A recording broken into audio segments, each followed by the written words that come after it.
Introduction asterisk. Arya Stark, a resilient young girl navigating the tumultuous tides of fate, embarks on a life journey filled with twists and challenges. As a pivotal character in the globally acclaimed television series Game of Thrones, her candid charm, bravery, and intellect leave an indelible mark on the hearts of viewers, becoming an everlasting memory. Throughout the progression of the plot, Arya witnesses the devastation of King's Landing at the hands of Daenerys Targaryen, where the citizens endure unparalleled calamity. In this darkest hour, fortune favors Arya, leading her to a moment of destiny that alters her path. With her courage and wisdom, she successfully redirects the course of history, preventing numerous tragedies from unfolding. This tale draws inspiration from the final episodes of Game of Thrones, revisiting the classics while maintaining narrative continuity and implementing certain adaptations. To forge new developments, let us follow Arya's footsteps and witness how this young girl emerges as a legendary figure amidst the power struggles. It is a journey replete with adventure and challenges, a tribute to valor and intellect. In Arya's legendary saga, we observe how a young girl steadfastly navigates the currents of fate, ultimately becoming a revered hero. Chapter 1. The Cunning Euron Greyjoy. Daenerys leaned upon her beloved Drogon, soaring through the skies alongside the green dragon Rhaegal, racing towards Dragonstone. Drogon, the magnificent dragon, exhibited a gentle strength akin to steel, providing Daenerys with unwavering support. The profound bond they shared was as vivid as the stars scattered across the night sky. Suddenly, piercing sounds sliced through the tranquil air. Instinctively, Daenerys looked up to see massive arrows hurtling through the sky, aimed directly at Drogon and Rhaegal. The smile on her face froze, replaced by disbelief and shock. Rhaegal was struck, a colossal arrow piercing through his chest and neck, blood staining his body and blossoming in the air like crimson flowers. The once vibrant and majestic life faded before Daenerys' eyes. His gaze lingered, filled with a final plea, a yearning for life and loyalty to his mistress. Then, his body fell like a leaf in autumn, silently plunging into the sea, creating a splash of water. Daenerys' heart bled, her world crumbled. Yet she knew she could not falter, could not let the anguish of loss overwhelm her. She caressed Drogon's back, urging him to ascend higher, higher still. Those cruel arrows traced arcs in the distance, but they could no longer reach them. On the nearby ship, the imp Tyrion and Grey Worm stood at the bow, witnessing Rhaegal's tragic fate. Before they could react, a massive arrow struck the hull, shattering the sturdy vessel like brittle wood. Instinctively, the crew leaped into the sea, evading the relentless pursuit of the arrows. Not far off, the cunning Euron Greyjoy wore a fervent smile as he manipulated the giant crossbow developed by Qyburn. Like a callous hunter, he scoured the skies for Drogon and Daenerys, his eyes gleaming with malice and charm. His fleet was equipped with these heavy weapons, while others unleashed a barrage upon Daenerys' forces at sea. Before long, the Unsullied suffered severe casualties, and those who still breathed fought desperately towards the shore. Daenerys felt as if her heart were being torn apart, but she understood the necessity of strength in this moment. She directed Drogon towards Dragonstone, ultimately arriving safely at the island. On the shore, Grey Worm clawed his way out of the water, calling out for Missandei's name. Amidst the chaos of the tumultuous sea, he could not afford to dwell on the turmoil, now frantically searching for his beloved confidant. Little did he know that Missandei had already fallen into Euron's clutches, offered to Queen Cersei. Dragonstone, the ancestral home of House Targaryen and a vital strategic stronghold for Daenerys on the continent of Westeros, was about to witness a battle that would determine the fate of the Iron Throne. Before venturing to the north to confront the Night King, Daenerys had allied with Lady Olenna Tyrell and Ellaria Sand to oppose House Lannister. Olenna's kin perished in the inferno orchestrated by Cersei, while Ellaria witnessed the brutal murder of Oberyn Martell by Cersei's guard, Gregor Clegane. These harrowing experiences ignited a deep-seated hatred for House Lannister in both Olenna and Ellaria. Ultimately, at Tyrion's suggestion, they devised a battle plan. Grey Worm led the Unsullied in a naval assault on Casterly Rock, while Ellaria and Yara, along with Oberyn's 3 daughters, went to the Iron Islands to assemble a fleet. Lady Olenna returned to Highgarden to prepare provisions for war. Daenerys had sought Olenna's counsel, to which Olenna calmly replied, "You are a dragon. Be a dragon." However, in the ensuing battle, Tyrion failed to anticipate Cersei's treachery. Grey Worm's forces encountered an empty Casterly Rock, only to find the elderly and infirm within. By the time they laid siege, Lannister ships had obliterated their fleet, and Jaime had launched a surprise attack on Highgarden, poisoning Lady Olenna and seizing vast supplies and gold. Illyria and Yara were ambushed at sea by Euron, suffering heavy losses, and Oberyn's two daughters met a tragic end. Euron presented Illyria, Yara, and Oberyn's last surviving daughter as unparalleled gifts to Cersei. In this audacious raid, Euron not only felled Rhaegal, significantly diminishing Daenerys' power, but also captured Missandei, one of Daenerys' most trusted and cherished allies. Euron could not help but smile, as if envisioning Cersei's capitulation to his boldness. Chapter 2. The Bells of King's Landing. When Daenerys returned to Westeros, her newly formed alliance at Dragonstone was swiftly undermined by Cersei's schemes. A blaze of fury ignited within Daenerys, and after vanquishing the Lannister forces that had ambushed Highgarden, she resolved to heed Lady Olenna's advice, mounting her dragons to lay siege to King's Landing. However, upon Jon's visit, revealing the dire situation in the north, she resolutely postponed her plan for vengeance. Jon led a valiant team across the frozen wall to capture a White, intending to reveal to the world that the long night was upon them, urging the living to unite against the Night King's army, lest all be in vain. When Jon's team found themselves in dire straits, Daenerys unhesitatingly dispatched her 3 dragons to their aid. Yet, the rescue mission proved fraught with peril, as one dragon, Viserion, fell victim to the Night King's lethal strike. Ultimately, Daenerys gallantly marched her forces to the north, achieving victory in the War of the Living, only to be ensnared again by Cersei's deviousness. With Missandei captured and Rhaegal slain by Euron, Daenerys, left with only Drogon, succumbed to madness and ordered the imprisonment of Jaime Lannister as leverage for negotiations. The following morning, Daenerys rode Drogon directly to King's Landing, demanding Cersei surrender or face the total destruction of the city. Cersei stood arrogantly upon the walls, flanked by Ser Gregor, with a disheveled Missandei bound and evidently tormented. Cersei equally demanded Daenerys' capitulation, threatening to execute Missandei. Both sides remained resolute, culminating in Ser Gregor beheading Missandei. On Cersei's command, Missandei's final cry of Dracarys sent Daenerys into a frenzied despair. Heartbroken, she turned away with a grief-stricken Grey Worm, returning to Dragonstone to prepare for the final conflict. That night, Tyrion, leveraging his position as the Queen's hand, dismissed the guards and met with the imprisoned Jaime, urging him to persuade Cersei to surrender. They agreed that the tolling of a bell would signify King's Landing's willingness to capitulate. After reaching this accord, Tyrion clandestinely freed Jaime and subsequently reported the situation to Daenerys. Enraged, Daenerys disregarded the purpose of the negotiations and imprisoned Tyrion, citing his betrayal. The following day, outside King's Landing, the Golden Company, hired by Cersei, stood ready for battle, with massive crossbow launchers poised atop the walls, creating a stifling atmosphere of tension. Suddenly, Drogon descended from the skies, unleashing a torrent of fiery wrath. The lined-up crossbow launchers were decimated in an instant. The walls crumbled, and the once mighty commander of the Golden Company found himself in a desperate fight for survival, while his troops, having never encountered dragon, suffered catastrophic losses under the onslaught of Dragonfire. The Dothraki seized the opportunity to charge, mercilessly slaying the commander and joining forces with the Northern Coalition and the Unsullied to storm King's Landing. Cersei, gazing from the window of the Red Keep, witnessed the unfolding chaos, recognizing that her remaining forces had lost all will to fight. She understood the tide had turned. At last, a frail figure appeared in the distance, making its way to the bell tower, poised to sound the bell of surrender. As the bell tolled, Daenerys glared down at King's Landing, reflecting on the recent events. She could not accept surrender, for Cersei had inflicted deep wounds upon her, and the people of King's Landing had never rallied to her cause. In that moment, she yearned to unleash her pent-up fury, accompanied by Dragonfire, to reduce that detestable city to ashes. In a fit of rage, Daenerys urged Drogon to soar above King's Landing, adjusting his angle to initiate an assault, as the terrifying Dragonfire ravaged the city. Structures crumbled like mere ornaments, and soon the metropolis was engulfed in flames. In that instant, social status became irrelevant. The collapse of buildings rendered the populace as insignificant as ants, their lives worth naught. Among the throngs was Arya, who had longed to take vengeance on Cersei for her father and friends.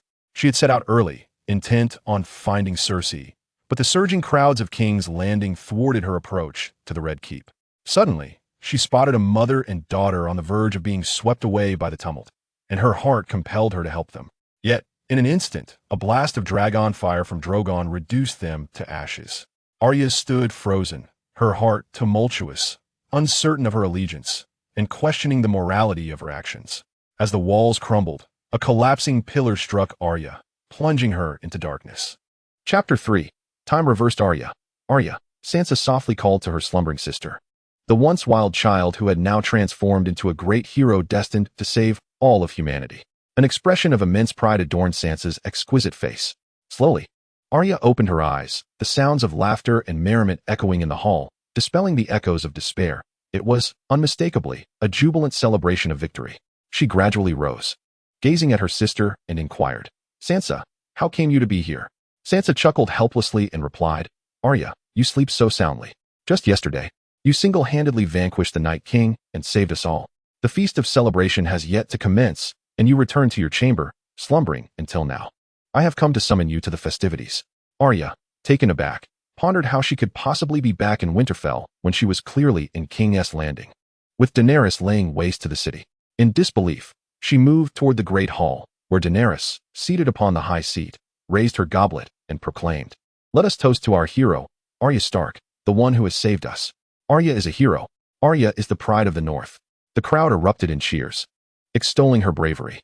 Then, Daenerys turned her gaze to the young Gendry nearby, and asked, "What is your name?" "Gendry, your grace," he replied. "And to which house do you belong?" She continued, "I am a bastard, raised in a flea bottom, your grace."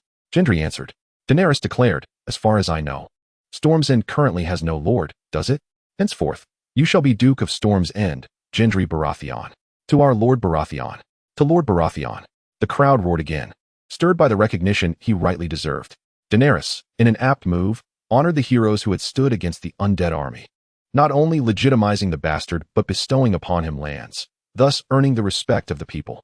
Observing this scene, Arya felt a flicker of understanding, and she quietly departed, making her way to Bran's chamber. In that moment, she believed only Bran could provide answers to her perplexities. Before she could even knock, Bran's voice resonated, "Come in." "You knew I would seek you?" Arya asked, puzzled. "I did, though I am uncertain as to what you wish to discuss," Bran replied. "Bran, does your green side allow you to foresee the future?" Arya inquired. "Not precisely. I can clearly perceive what has transpired and what is occurring. But for what is yet to come, I possess only a vague sense." Bran elucidated. "Now, speak of your confusion." Arya composed herself and recounted the events that unfolded in King's Landing, including her being struck unconscious and awakening back in Winterfell. Observing Bran's expression, which seemed devoid of any tumult, Arya asked, "Do you not find this matter rather peculiar? Or perhaps it is merely my distrust of this Dragon Queen, leading me to overthink and dream? I find it unsurprising. Before my father was executed, I dreamt of his statue appearing in the crypts. When Euron led the Ironborn to invade Winterfell, I envisioned the waters engulfing the castle, and I knew that Euron would perish for my sake. I also harbored the certainty that someone would vanquish the Night King, though I was uncertain if it would be you. I possess my own gifts. Perhaps you possess yours as well," Bran stated calmly. "I recalled that shortly after my father's demise, I had ventured to the Brotherhood Without Banners, where I encountered Melisandre. She once remarked that she perceived the darkness in my eyes, along with countless others watching me, brown, green, and blue eyes, all of which would close because of me. The army of the Night King, as it happens, possesses blue eyes." Arya interjected, "So what do the brown and green eyes signify?" "You will understand in due time." "But that moment has not yet arrived," Bran replied. "The moment has not yet arrived." Hearing this familiar phrase instantly reminded Arya of her dance instructor, Syrio Farrell, the foremost swordsman of Braavos. Without him, Arya would not be who she is today, as if everything had been preordained.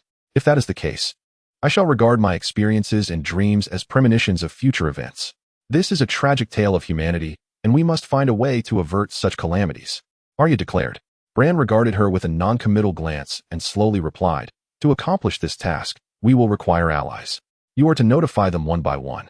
And after the feast concludes and everyone is rested, come to me." "Who should I notify?" Arya inquired. "You know from your experiences whom to inform," Bran replied thoughtfully. Arya paused, meticulously recalling, then departed from Bran's chamber, returning to the lively, jubilant banquet hall filled with song and dance. Chapter 4. The uncommon Lannister. Arya scanned her surroundings, and a familiar figure caught her eye in the corner, Sandor Clegane. since her father's execution at the hands of Joffrey. This morally ambiguous man had become an inseparable part of her life. During their days of flight, they had relied on one another, becoming each other's solace, until Brienne's arrival disrupted their fragile peace. Arya chose to leave Sandor in his moment of peril, taking with her his wealth. Now, transformed into a faceless man, she had returned to Winterfell and reunited with this man of tumultuous fate. At that moment, a sweet maidservant approached Sandor with wine, attempting to entice the valiant hero, only to be met with his merciless refusal. Northern women adore heroes, Arya remarked with a smile. I am no hero, and I have no desire to meet my end so soon, Sandor replied. Yet you have become a hero of the North, a hero to all. Sandor chuckled. Cersei would not concur. She promised to fight alongside us, but has yet to dispatch a single soldier. She intends for us to be weakened or even obliterated in our battle against the Night King, while she reaps the rewards, Arya asserted. The little girl has grown up. No longer so naive. Sandor laughed. What unfinished business still weighs on your heart? Arya asked. Sandor gestured to the scar on his face, falling silent. Arya cast a meaningful glance at Sandor before striding towards Tyrion, who stood not far away. Others may call you the imp, yet I find you rather amusing, Arya remarked with a smile directed at the diminutive Tyrion. What others call me is of no concern, as long as I possess sufficient strength. I will laugh heartily from the depths of my soul. Cheers, my hero. Tyrion raised his cup to Arya. After clinking their glasses, Arya took a sip of wine, appraising the little imp before her. Are you scrutinizing the scar on my face, or admiring my handsome visage?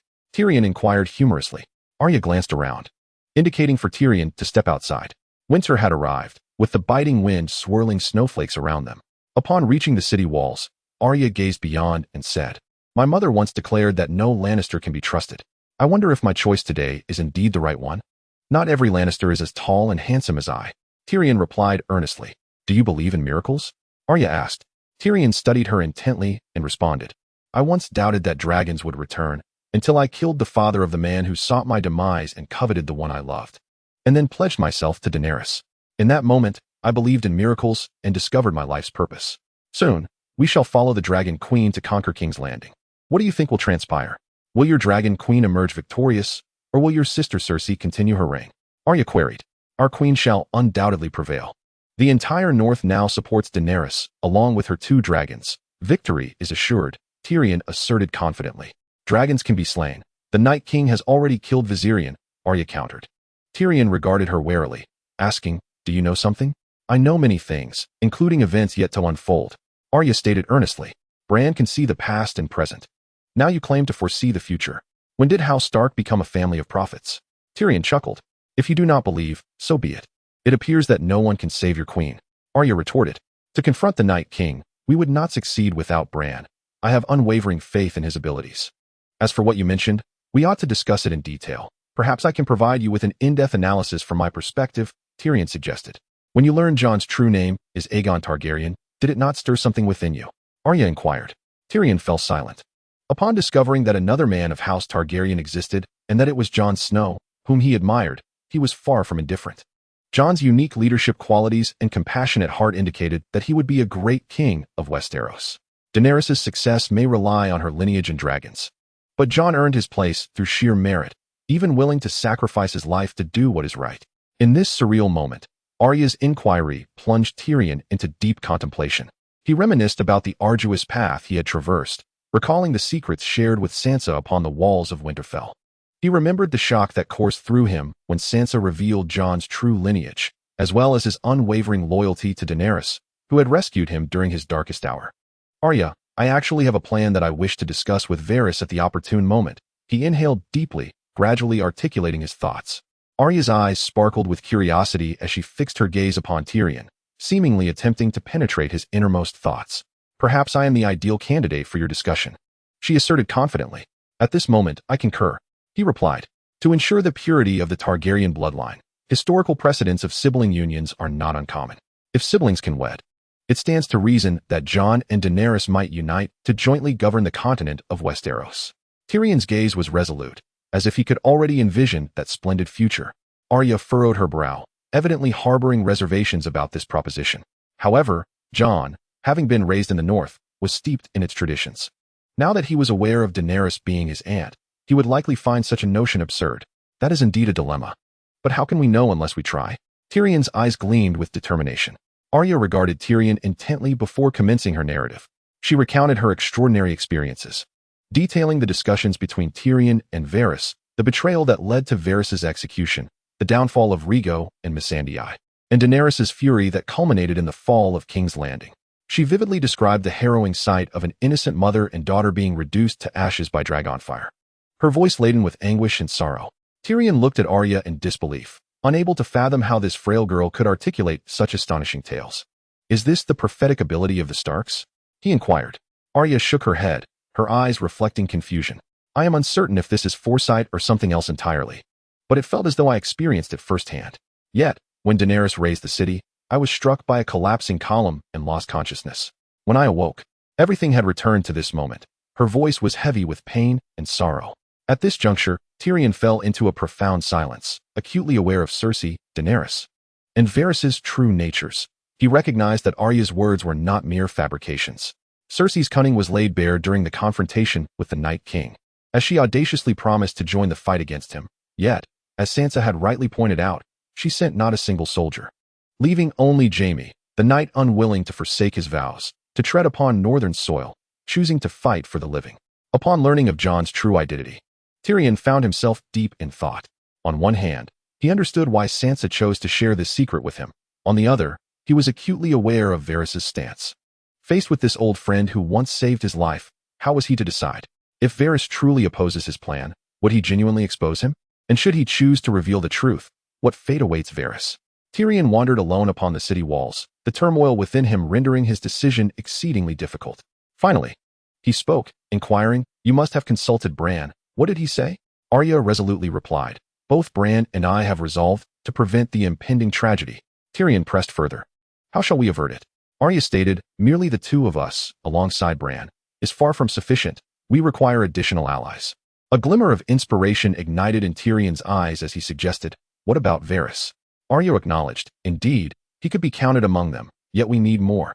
Tyrion swiftly enumerated a list: honorable, selfless, trustworthy individuals, and Jon, Sam, Gendry, Davos. Arya smiled. 8 individuals. That seems promising, though it appears you have overlooked one. Tyrion, puzzled, asked, "Are you referring to your sister Sansa?" Arya tacitly agreed. Tyrion hesitated. Now that Jon is the king in the north, is Sansa still necessary? Arya firmly replied, "However, Jon is not a Stark." Tyrion found himself at a loss for words, recognizing the truth in her statement.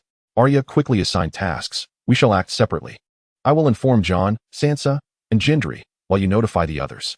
Let us convene in Bran's chamber after nightfall."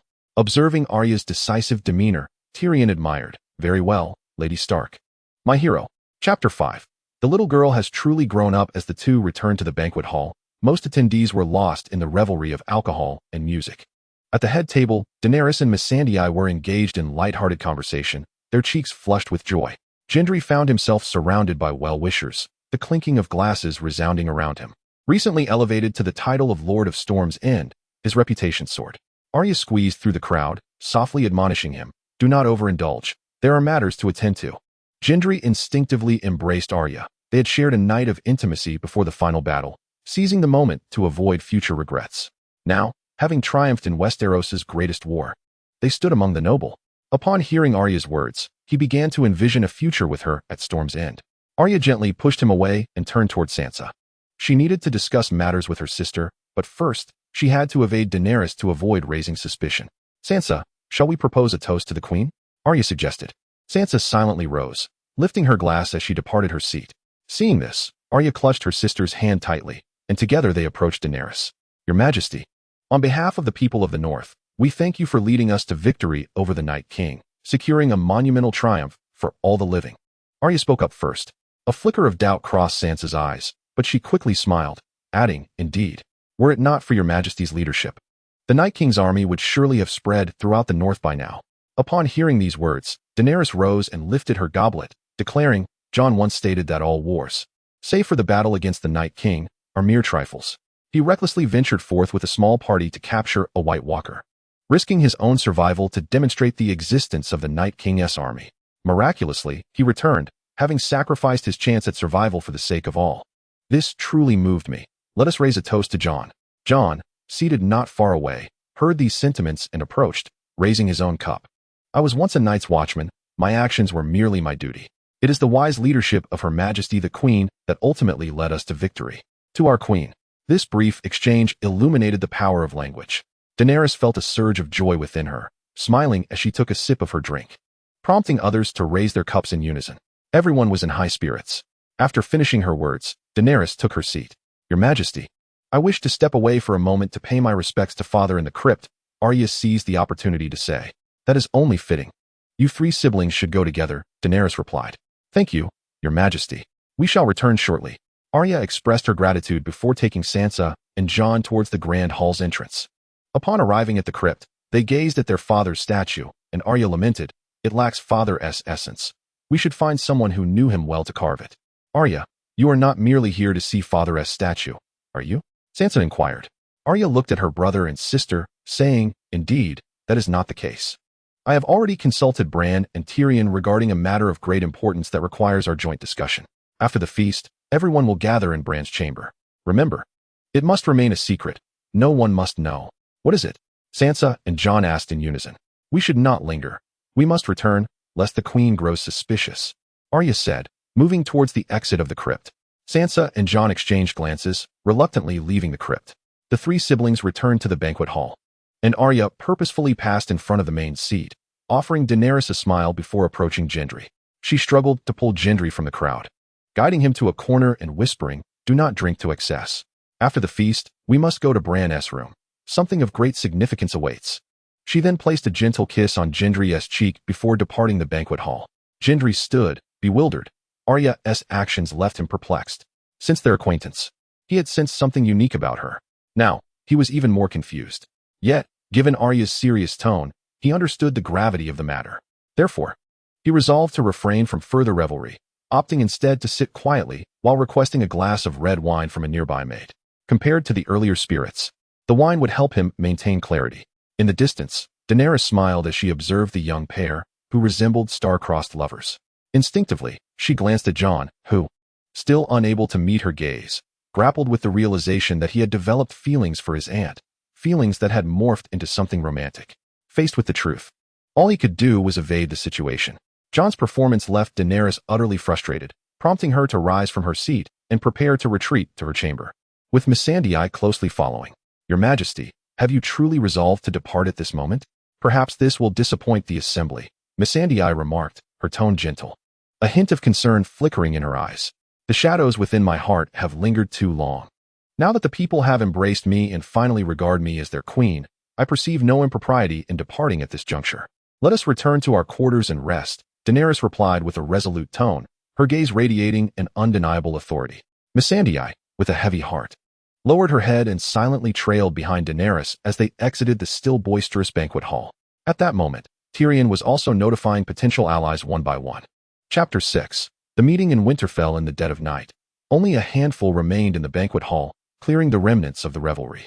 Arya scanned her surroundings with vigilance, observing the vicinity around Daenerys' chamber, finding nothing amiss. Subsequently, she proceeded to Bran's room to await the arrival of others. Soon, a knock echoed through the air.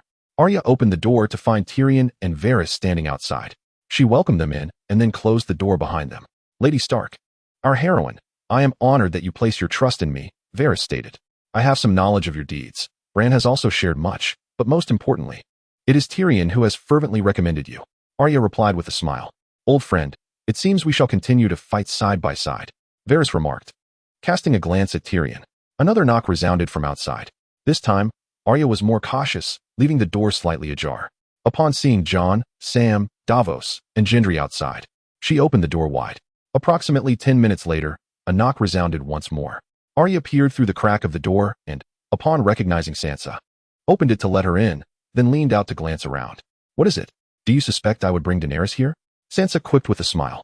I suspect others would not doubt you either, my dear sister. However, given the gravity of the matter, it is prudent for us to exercise caution, Arya replied, also smiling. Rest assured, I have stationed Brienne outside as a lookout, and I have not specified what we are to discuss. I merely informed her that the four of us siblings have matters to converse about and wish to remain undisturbed. Brienne's loyalty is well known, so you need not worry. Sansa assured her. Lady Stark, you have grown so formidable that I scarcely recognize you, Tyrion sighed. He had once rescued Sansa from the humiliations inflicted by Joffrey and had asked her if she wished to expose Joffrey's atrocities. Even when presented with a chance for justice, Sansa had resolutely declared her love for Joffrey, leading Tyrion to reflect that perhaps this little Stark girl would outlast them all. Now that such meticulous arrangements are in place, let us return to the matter at hand. Bran, you may begin, Arya suggested. I am now merely the three-eyed raven. I lack your abilities. So it is better if you speak, Bran replied slowly. Arya glanced at Tyrion, who met her gaze with a resolute expression. Thus, Arya recounted her extraordinary experiences in detail, as well as her subsequent conversations with Bran and Tyrion. Contrary to her expectations of disbelief, only Jon, Sam, and Gendry displayed expressions of confusion, while the others maintained a calm demeanor, particularly Varys. Varys remarked, "The Targaryen bloodline is indeed inherently cruel. When I learned of Daenerys' choice to enact violence in Meereen, a wave of unease washed over me. Upon her return to Dragonstone, she had two allies, both of whom were subsequently destroyed by Cersei's machinations. At that time, Daenerys disregarded all counsel, hastily attributing blame to Tyrion, and then took to the skies on her dragon, nearly obliterating the Lannister forces at Highgarden, executing those who refused to submit, including Sam's father and brother. All of this indicates that our queen, when provoked to a certain extent, is indeed capable of actions that surpass our expectations. I am also a Targaryen, and in the future, I too may commit acts of brutality. Who knows when I might lay waste to a city? Is this the sentiment you wish to convey?" Upon hearing this, Jon responded with indignation. "Calm down, Jon," Sansa interjected. "You grew up in the north, under your father's leadership, and were imbued with many righteous principles. Your deeds have been witnessed by all. We are here to prevent tragedy from befalling us." Sam approached Jon and gently patted his shoulder. "I previously mentioned that Daenerys is unfit to be queen. You should be the rightful king upon the Iron Throne. I still hold that belief." Davos interjected with gravity. "What we are discussing is not who should occupy that cursed Iron Throne, but rather how to avert catastrophe. According to Miss Stark, the catalyst for Daenerys' sacking of cities was Euron's ambush, which resulted in the death of Rhaegal, and then Missandei was executed by Cersei, correct?" "Indeed," Tyrion replied, his voice tinged with resignation. "Since Daenerys' landing at Dragonstone, Cersei has repeatedly plotted against her. Based on Arya's account, not only did she slay Rhaegal, but she also executed Missandei, Daenerys' closest attendant, and more cunningly, used the populace as a shield to thwart Daenerys' advance. The conflict has escalated to a boiling point." Varys' eyes flickered with concern. "Daenerys possesses a fierce temperament. She will not idly stand by in the face of Cersei's provocations.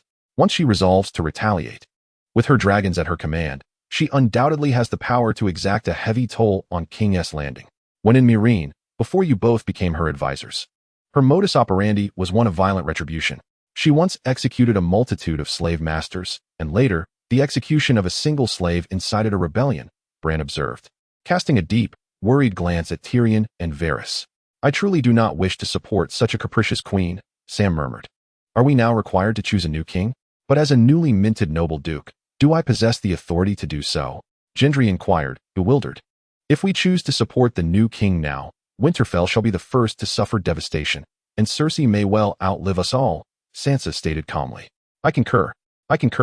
The assembly nodded in agreement, yet the meeting fell into an impasse.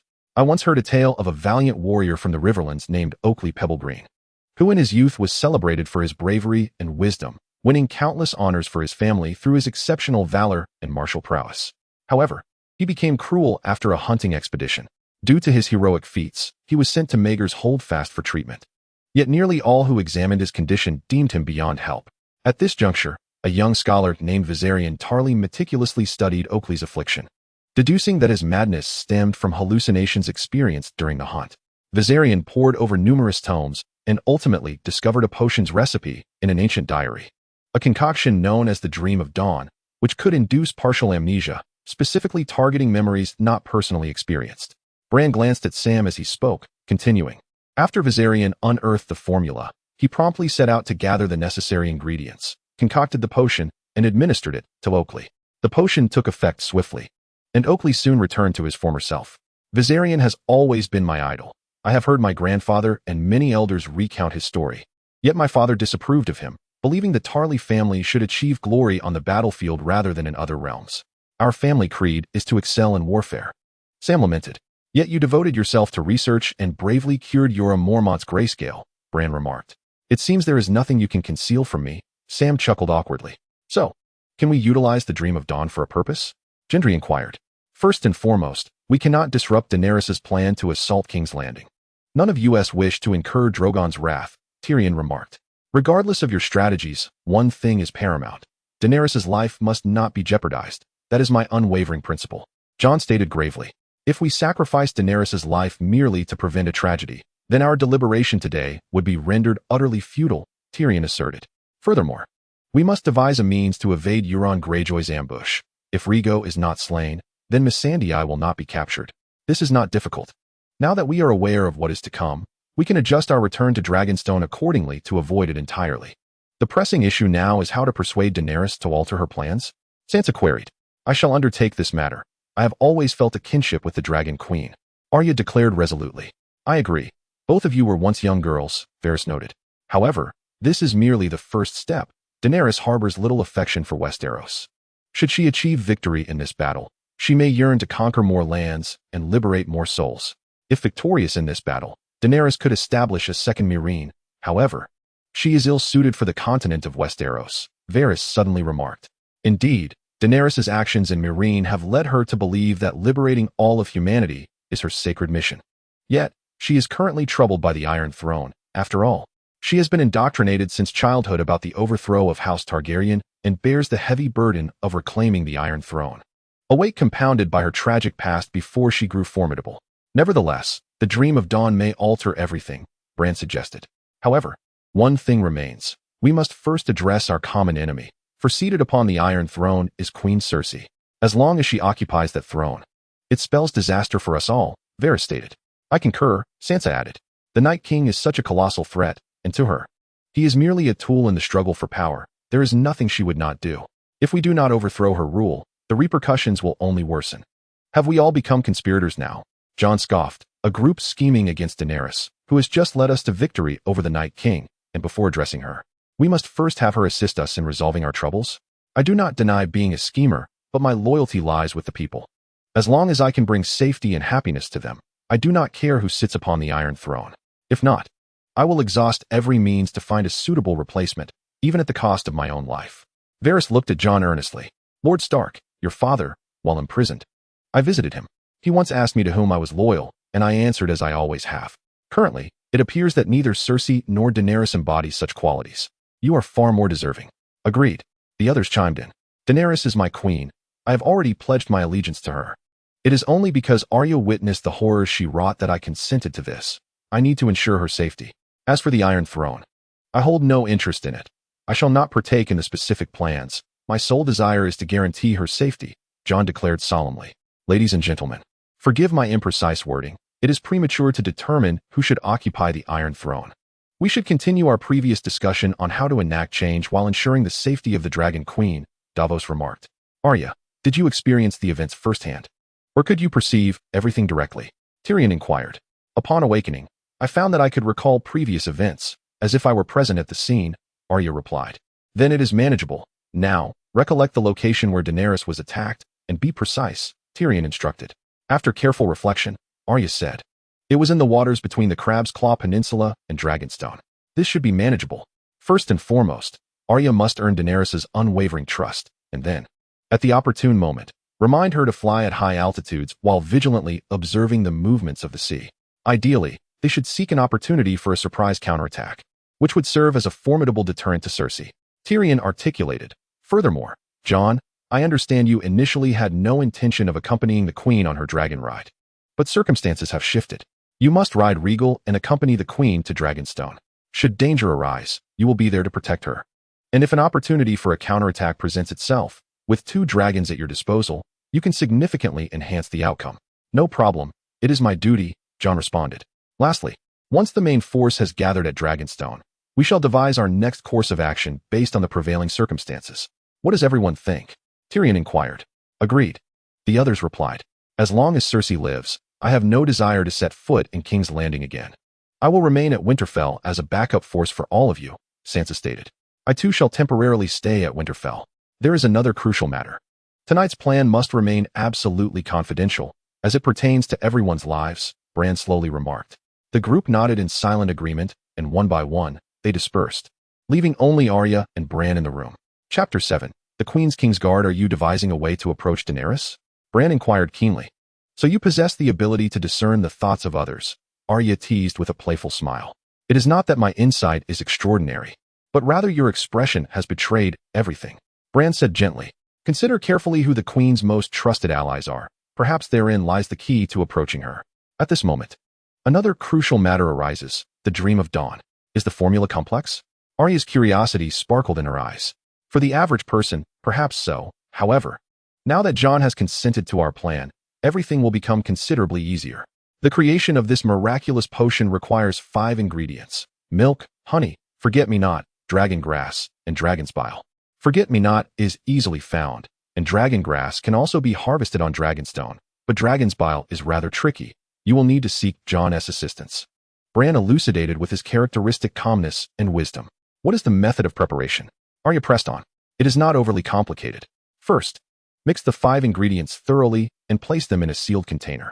Then, heat gently, maintaining a temperature between 40 to 50 degrees Celsius, and distill for 2 to 3 hours.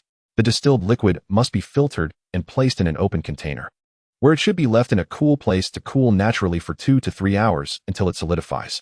This step is crucial. It is imperative to allow sufficient time for natural cooling to ensure it is colorless and tasteless.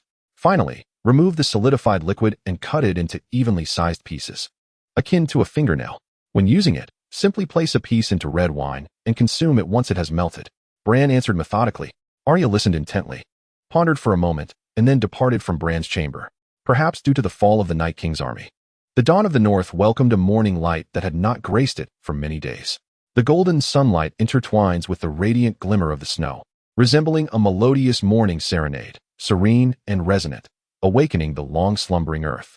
Within the courtyard of Winterfell, Grey Worm diligently trains the Unsullied, seemingly oblivious to past victories. Wholly devoted to the responsibilities of the Unsullied Legion, Arya stands by the window, observing Grey Worm in the courtyard, before a spark of inspiration strikes her, prompting her to leave the room. She seeks out a handmaiden, whispering a few words before proceeding into the courtyard with her hands clasped behind her back. I have heard you are the fiercest among the Unsullied, Arya inquires. Grey Worm, typically solemn and restrained, expresses his admiration for heroes with palpable sincerity, humbly responding in his halting English. Compared to your valiant feats, my abilities are trivial, Lady Stark. Northerners have always been bold. I merely fought for a chance at survival, facing death to grasp life. With a playful smile, Arya replies, I wonder if I might learn a few techniques from you? No, Lady Stark. If I were to injure you, I could not bear the consequences, Grey Worm insists firmly. The Night King did not harm me. Are you certain you can? Arya continues to smile, her confidence unwavering. You two shall engage in a fair contest, and I will serve as the judge. But remember, it must be a sparring match. Should either of you injure the other, that one shall be deemed the loser. Daenerys descends the stairs, positioning herself by the railing, her smile directed at Arya and Grey Worm, accompanied by Sansa, Tyrion, and others who have gathered to witness. As you command, Your Grace. Grey Worm responds. Very well. Your Majesty, I will be gentle, Arya replies with a grin. Arya, be careful, Sansa cautions. Do not worry, sister. You are aware of my skills, Arya assures. Slightly bending forward, gripping her sewing needle, her form agile as a cheetah, her gaze sharp and resolute, displaying her courage and determination, clearly prepared for battle. Grey Worm, towering over Arya, boasts defined muscles, donning a helmet that reveals only his piercing eyes, cold and composed. With a spear in his right hand and a shield in his left, he stands ready, not daring to underestimate the young lady before him. An intense contest is about to commence. Let the match begin. At Daenerys' command, Grey Worm launches the first attack, his spear darting forward like lightning towards Arya. With remarkable agility, she deftly evades the strike, while simultaneously tapping her sword lightly against Grey Worm's shield, testing his defenses. The two swiftly maneuver around one another, the air crackling with the energy of their duel. Seeing his initial strike thwarted, Grey Worm swiftly alters his strategy. Intending to leverage his formidable strength and the advantage of his weapon, he brandishes his spear with vigor, aiming to overpower her. Yet, Arya is not easily ensnared. She fluidly circles Grey Worm, weaving through the courtyard, spinning, leaping gracefully at times, and evading with remarkable speed, keeping him perpetually guessing while seeking the opportune moment to strike. After several exchanges, the fire in Grey Worm's eyes resembles that of a beast, as he wields his spear with ferocity, each swing accompanied by a fierce rush of wind, creating a formidable spectacle. Arya moved with the swiftness of lightning, her sword's tip dancing like a dragon, sharp and fierce, nearly striking the arm of Grey Worm several times. Grey Worm did not falter. Utilizing his unique and intricate techniques, he deftly parried each of Arya's attacks. As the contest escalated to a fever pitch, Grey Worm wielded his spear like a raging storm, its cold and formidable strikes imbued with immense power. He resembled a fearless lone wolf, occasionally lunging at Arya with ferocity while skillfully evading her onslaughts. Arya, undeterred, responded with swift and precise swordplay, matching Grey Worm's ferocity. Their movements intertwined, each clash resonating with the jarring sound of metal colliding. The rapid flurries of strikes, piercing thrusts, and agile dodges infused the arena with an atmosphere of tension and exhilaration. The audience watched intently, their cheers and applause rising and falling like waves. Suddenly, Arya's sword entangled with Grey Worm's spear, and she aimed for his right wrist, seemingly forcing him to relinquish his weapon. However, Grey Worm was not one to surrender so easily. He swiftly brought his shield into play while adjusting the direction of his spear, poised for a counterattack. Unbeknownst to him, Arya's strike was merely a feint, intended to provoke a response. With her objective achieved, she rolled forward, retrieving a dagger from her waist, swiftly closing in on Grey Worm's back. In a flash, she positioned the dagger against his throat, the outcome of the duel unmistakably determined. Truly remarkable skill. Our hero is indeed as legendary as rumored, Daenerys remarked, applauding. Sansa, Tyrion, and others joined in the ovation, all aware of Grey Worm's prowess as a warrior, yet astonished that Arya could best him in the blink of an eye. This is but a one-on-one contest. In the battlefield, I might not have the upper hand, Arya stated. Your Majesty, I wonder if I possess the qualifications to serve as your guard? I once had two devoted protectors, the venerable Barristan Selmy, who journeyed across great distances to serve and vowed to safeguard me, only to fall victim to the treacherous machinations of the Sons of the Harpy, slain in the alleys of Meereen. Then there was Euron Mormont, who, despite his past mistakes leading to my exile of him, risked his life to protect me. Had it not been for his sacrifice in the recent battle, I might have already perished at the hands of the Whites. With war looming, I am grateful to have Miss Stark, our hero, willing to serve as my guard. If so, you shall be my queen's guard. Though traditionally held by men, the Iron Throne was also predominantly occupied by them, Daenerys declared. Isn't the queen's guard a position reserved for knights? Arya inquired with a smile. Daenerys stepped into the courtyard, approaching Arya and taking the sword from her grasp. Does this sword have a name? What is it called? She asked. Needle, Your Majesty. It is a weapon specially crafted for me by Jon, Arya replied. Indeed, a splendid name, Daenerys said with a smile, then turned serious. Arya Stark, you have consistently demonstrated unparalleled bravery and loyalty. You have demonstrated your worth upon the battlefield, rendering immense service to the Seven Kingdoms. It is with great honor that I hereby bestow upon you the title of Knight of the Seven Kingdoms, with the hope that you will persist in your efforts for our nation's peace and prosperity. As a knight, you shall undertake the noble mission of protecting the vulnerable and upholding justice. Please accept this sword, a symbol of knightly honor, and let it serve as your guiding faith and protector throughout your life. May you fight valiantly in the years to come, serving loyally for the realm and becoming a paragon of knighthood among the Seven Kingdoms. Lady Arya, Lady Arya. The crowd echoed in unison. Arya accepted the needle with tears glistening in her eyes, reminiscing about her father, who had refrained from confiscating the needle to fulfill her wishes and had even summoned Syrio Farrell to teach her the art of swordsmanship. In this moment, she truly became a knight. Though the circumstances felt surreal, the emotions within her were profound. Lady Arya, I now appoint you as the Queen's Kingsguard. From this moment forth, I require you to be at my side, Daenerys declared. As you wish, Your Majesty, Arya replied, casting a glance at Sansa, Tyrion, and the others, who exchanged knowing looks, aware that their plan was set in motion. Chapter 8. The Dance of Dragons in the Great Hall of Winterfell. Daenerys sat upon the dais, with the newly appointed Kingsguard Arya standing vigil behind her, while everyone else took their places. The army would set forth tomorrow, bound for Dragonstone. With the Unsullied and Dothraki forces embarking by sea, how would the Northern Army proceed? Daenerys turned her gaze toward Tyrion, her voice laced with anticipation. Your Majesty, I am willing to march alongside you. For the Northern Army, I suggest that Gendry and Davos command in unison, advancing along the King's Road toward King's Landing, Jon volunteered. And what is your counsel, as the hand of the Queen? Daenerys inquired, a flicker of a smile gracing her lips before her demeanor returned to seriousness. Your Majesty, this journey is of utmost importance. Jon's proposal is most fitting. His presence alongside you is undoubtedly the safest choice. Furthermore, I have confidence that Gendry and Davos will lead the northern forces with distinction, Tyrion responded. Your Majesty, the North has just endured a great battle, and now the army must proceed to Dragonstone. I wish to remain in Winterfell to manage the aftermath and to amass as much food and manpower as possible to serve as your reserve force. Do you find this feasible? Sansa interjected at an opportune moment. That is a most prudent decision, Lady Sansa.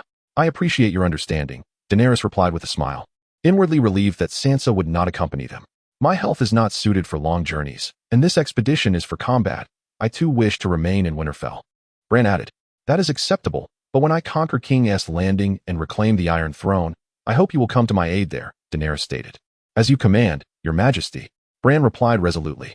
Your Majesty, as your Kingsguard, I ought to remain by your side at all times. However, my inability to ride a dragon compels me to join the vanguard as we set forth to Riverrun.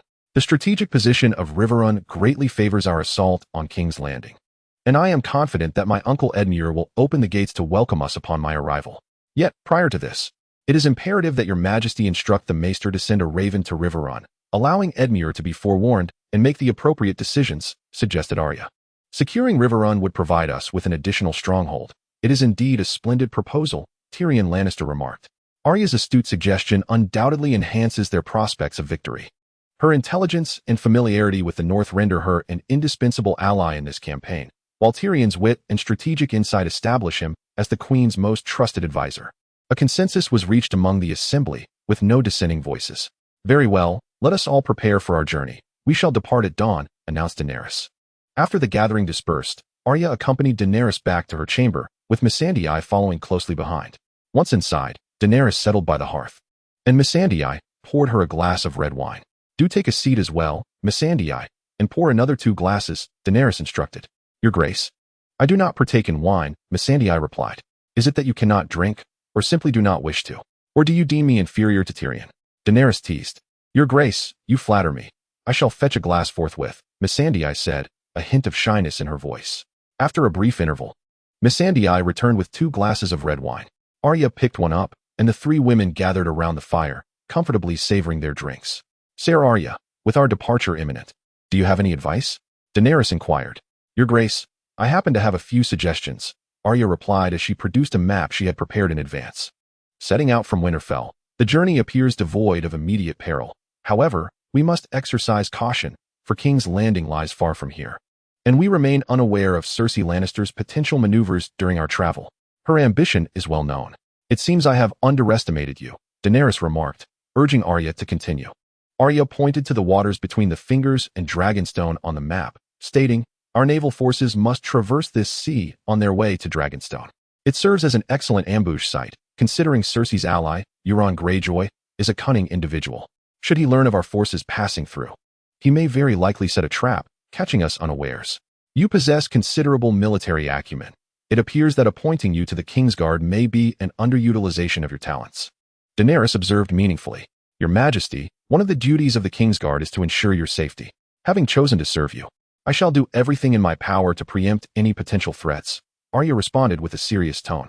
And what strategies do you propose? Daenerys inquired. Your greatest advantage lies in your 2 dragons. They can conduct aerial reconnaissance and dominate all in their path, Arya answered. I understand. As we approach this maritime region, Jon and I shall take to the skies on our dragons for reconnaissance, Daenerys declared. And we must ascend to a height where the enemy remains oblivious, Arya added. How can you be certain there are foes awaiting us? Daenerys inquired with curiosity. It is prudent to prepare for the worst. One must always anticipate a hypothetical adversary. Arya replied with a smile. That makes sense. It appears I have not only gained a formidable guard, but also an astute advisor. Daenerys chuckled in agreement. Rest well. Your Majesty, I shall remain just outside, Arya said before departing the chamber. Missandei, what are your thoughts on Arya? Daenerys asked. Your Grace, she is truly clever and resourceful. Her counsel is undoubtedly beneficial and poses no harm to us, Missandei responded cautiously. Very well, I shall heed her advice and take precautions, Daenerys stated, sipping from her wine before reclining in her chair, closing her eyes, and falling silent. The following morning, sunlight continued to bathe Winterfell in warmth, and the troops had assembled. Grey Worm led the unsullied and Dothraki warriors aboard their vessels, while Gendry and Davos readied themselves to embark upon King's Road toward Dragonstone. Daenerys, mounted upon Drogon, and Jon, astride Rhaegal, soared through the skies, gliding effortlessly. The two majestic dragons soared aloft with astonishing speed, soon nearing the Crablands. Jon, Arya cautioned us that the waters ahead may require prior reconnaissance. What is your opinion? Daenerys queried. This is our advantage. I believe it is essential, Jon replied. Then let us ascend higher and survey the situation, Daenerys commanded, patting Drogon's flank to signal him to climb. Drogon responded, soaring upward, with Jon closely following on Rhaegal. Suddenly, Daenerys spotted a cluster of dark shapes upon the water, resembling a fleet of ships, prompting her to descend slightly for a clearer view. At that moment, Euron aboard his ships also caught sight of the dragons, a wicked grin spreading across his face as he positioned the giant crossbow to target Drogon. With a swift whoosh, Euron released a massive bolt, but due to the considerable distance, its speed had diminished significantly. Drogon deftly maneuvered to evade the attack. Nearby, Jon was taken aback. He had not anticipated that Arya's warnings would prove true, prompting him to steer his dragon closer to Daenerys. In that moment, Daenerys was filled with fury. Realizing that Cersei had indeed orchestrated an ambush and had evidently made thorough preparations, even acquiring weaponry specifically designed to combat dragons. She gently patted Drogon to soothe him, then calmly surveyed the sea below. She commanded Drogon to ascend higher, and upon reuniting with Jon, she stated, Jon, there is an ambush at sea, and they possess weapons specifically designed to counter my dragons. We must exercise caution. Let us fly higher and then dive down upon the fleet to launch a sudden attack. We must obliterate this fleet and demonstrate the might of the dragons. Understood, Dany. Please, exercise utmost caution. We cannot afford to lose our queen, Jon shouted back. Upon hearing Jon refer to her as Dany, a surge of emotion welled up within her. She responded with a smile, then mounted Drogon and soared into the skies, heading towards the fleet. Before long, they hovered above the armada. Daenerys called out, Now we dive, and commanded Drogon to plunge swiftly, with Jon on Rhaegal trailing closely behind. Euron sat at the helm of the giant crossbow, malevolently scanning the heavens for the dragon's silhouettes, ready to unleash another ambush. Suddenly, two dragons descended rapidly from above, sending him into a panic as he attempted to adjust the crossbow to target them, only to realize it was futile. In desperation, he abandoned his post and leaped into the sea. At that moment, his fleet resembled mere toys, shattered under the onslaught of Dragonfire, cries of despair echoing through the air. The two dragons circled low, unleashing torrents of flame upon the surrounding ships. They then hovered aloft, relentlessly scorching every vessel and living soul within sight. In an instant, the entire fleet was engulfed in flames. Jon's gaze was piercing as he fixated on the water's surface. Prior to the assault, he had distinctly observed Euron jumping into the sea. Now, he was determined to locate this cunning Ironborn and bring him to justice. Finally, a dark shape emerged on the water not far away.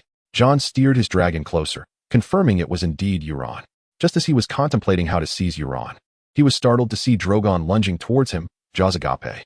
The loathsome yet pitiable Euron was torn asunder in that fleeting moment. From Drogon's back, Daenerys glared furiously at the sea, fixating on Euron's lower half as it gradually sank beneath the waves. At that instant, a flicker of fear coursed through Jon's heart. He had thought he understood Daenerys, yet now she felt strangely unfamiliar. After the battle concluded, Daenerys guided Drogon towards Dragonstone, and Jon hesitated briefly before following suit on Rhaegal. Chapter 9.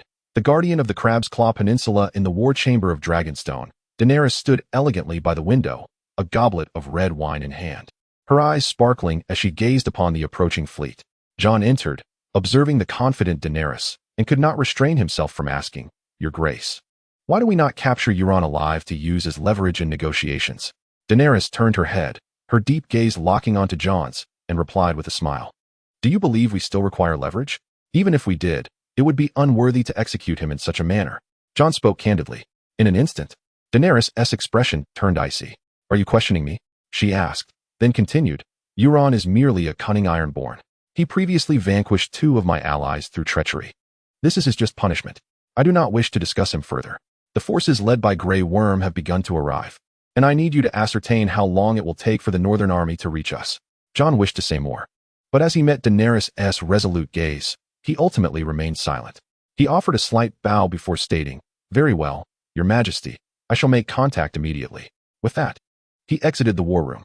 Along the King's Road, the vanguard of the Northern Army advanced swiftly, with Arya and Sandor among them.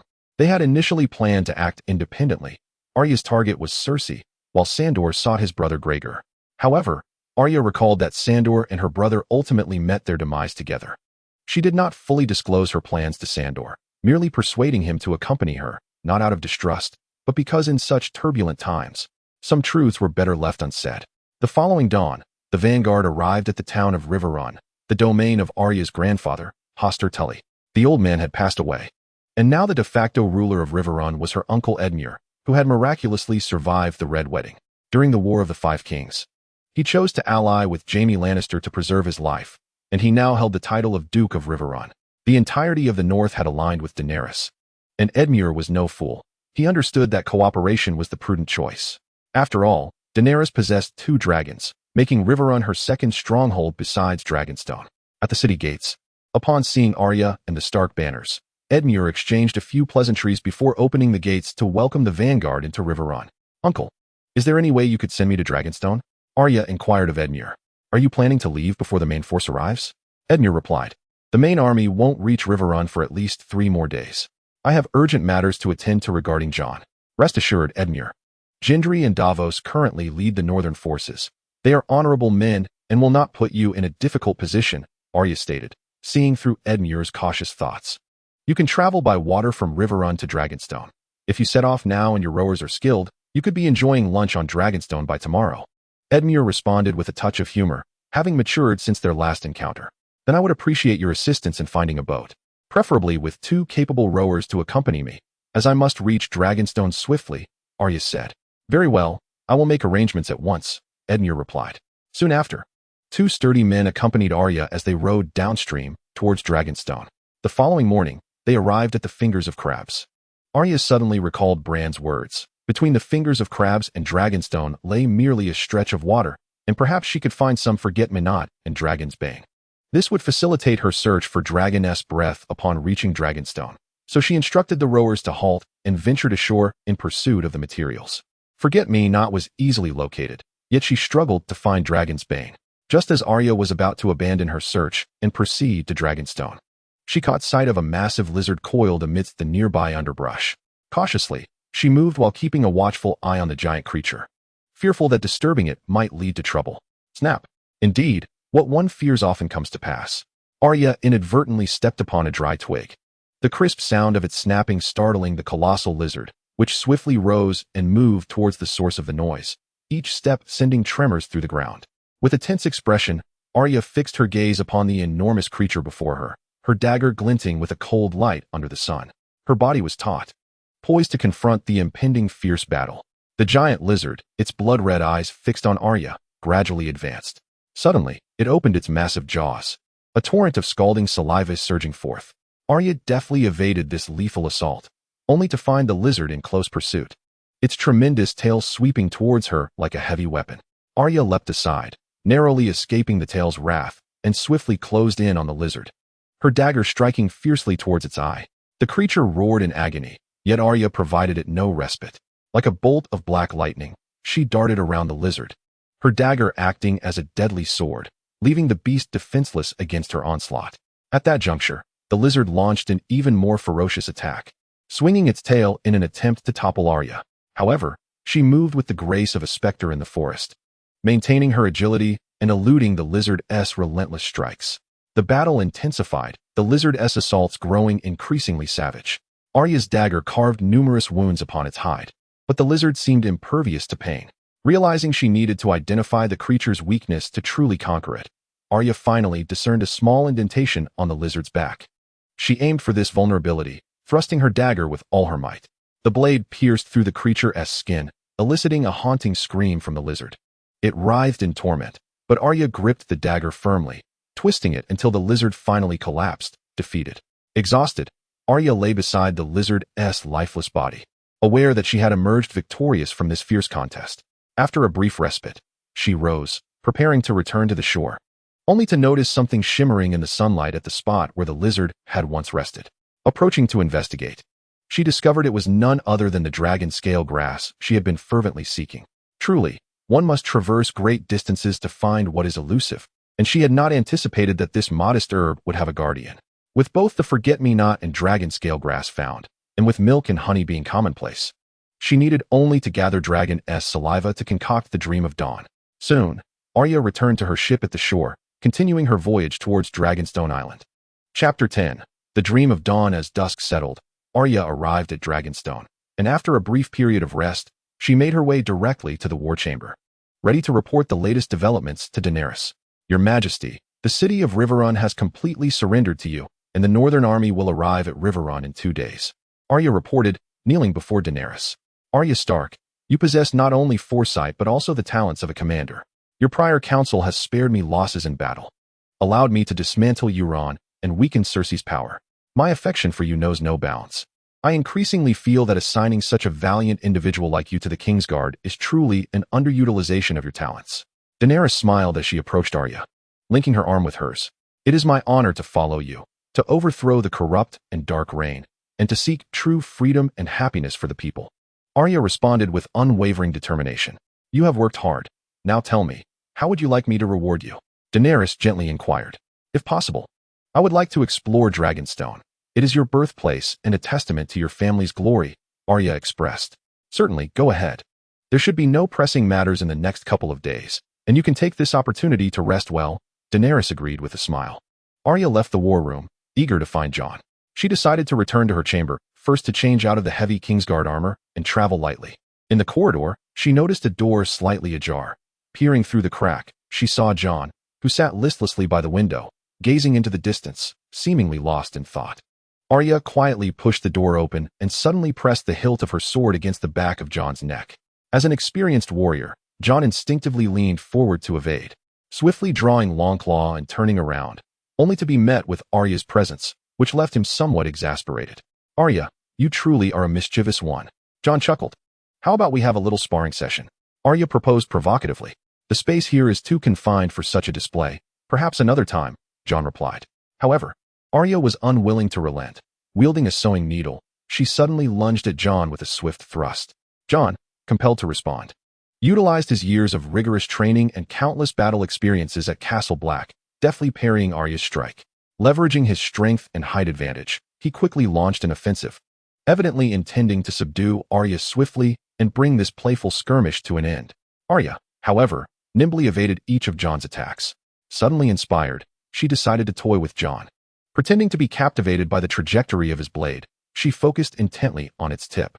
Seizing the moment when Jon was off guard, she ducked beneath the sword's arc and swiftly raised her sewing needle, striking towards Jon's waist with lightning speed.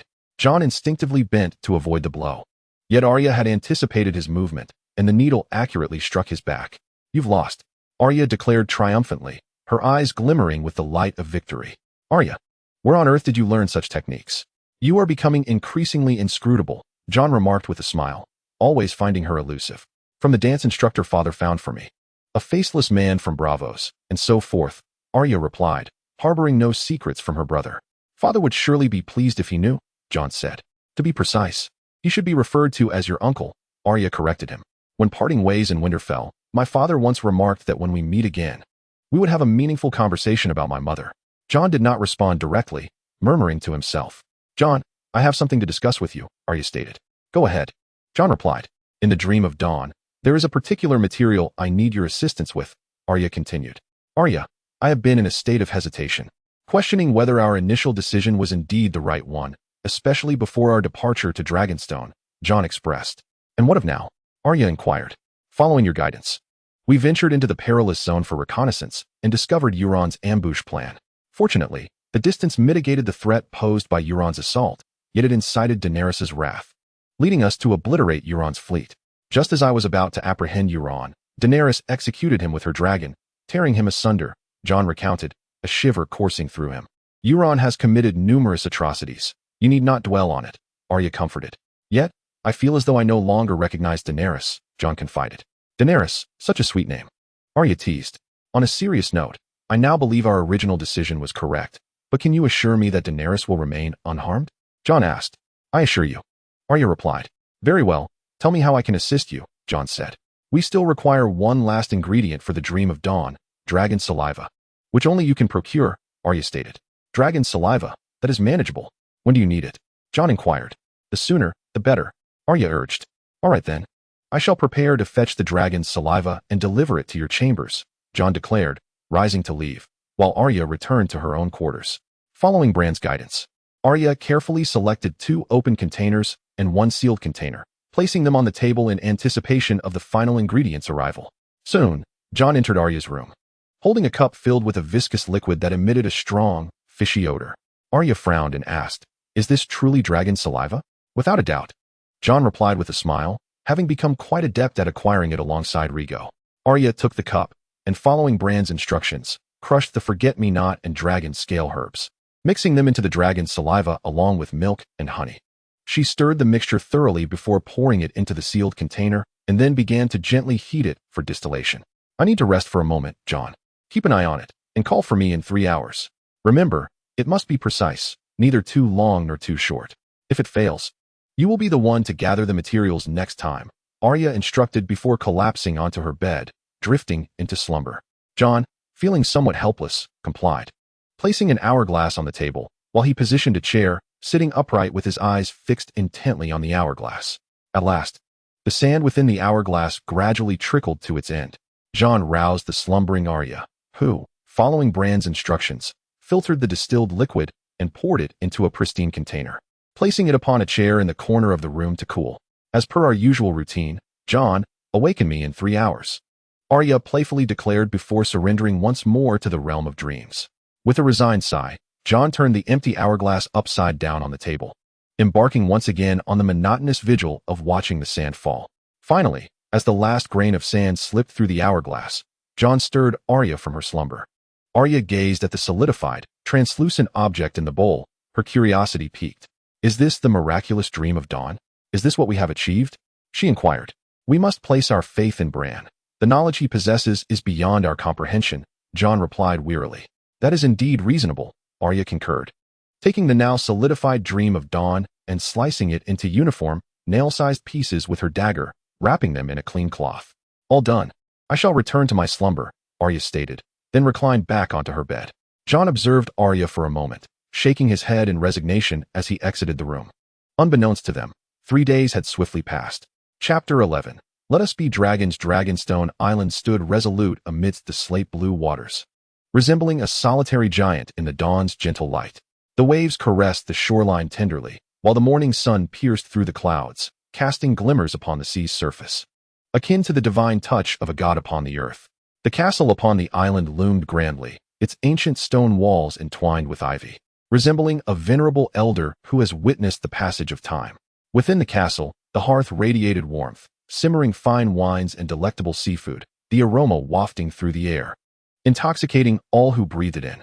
In the war room, Daenerys sat upon the throne, flanked by Tyrion, Jon, Varys, Gendry, Braavos, and Edmure, while Arya, Grey Worm, and Missandei stood behind the queen, as a meeting to strategize the assault on King's Landing was about to commence. Daenerys appeared vibrant and in high spirits.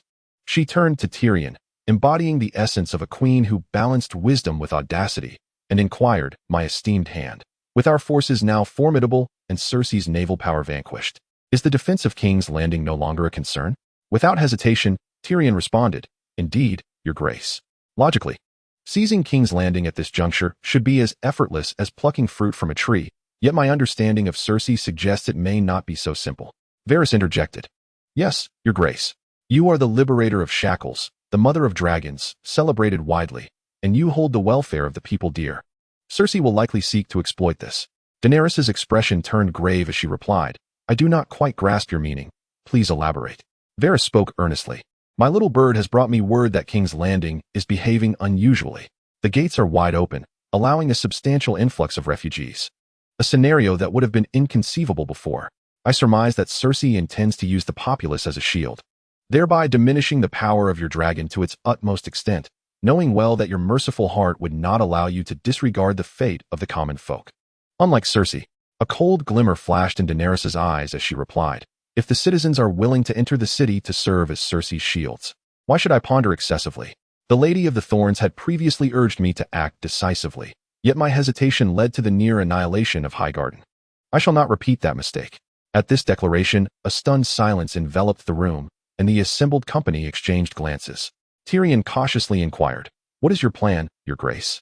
Daenerys responded without hesitation. It is quite simple. I shall negotiate with Cersei. If she is willing to surrender and hand over King's Landing, I may consider granting her mercy. Otherwise, I shall unleash my dragon to incinerate this wicked city. King's Landing is an ancient city, a testament to history and a vessel of culture. To obliterate such a venerable place would be akin to erasing a chapter of history, extinguishing the cultural legacy, and obliterating the lives of those who once dwelt within its walls. Tyrion, with a serious demeanor, remarked, "There are still thousands of refugees pouring in. If we attack with dragons, how many innocent lives would be lost? This contradicts your principles. You seek to liberate all who suffer, not to view innocent lives as mere fodder. We must not hastily destroy an ancient city.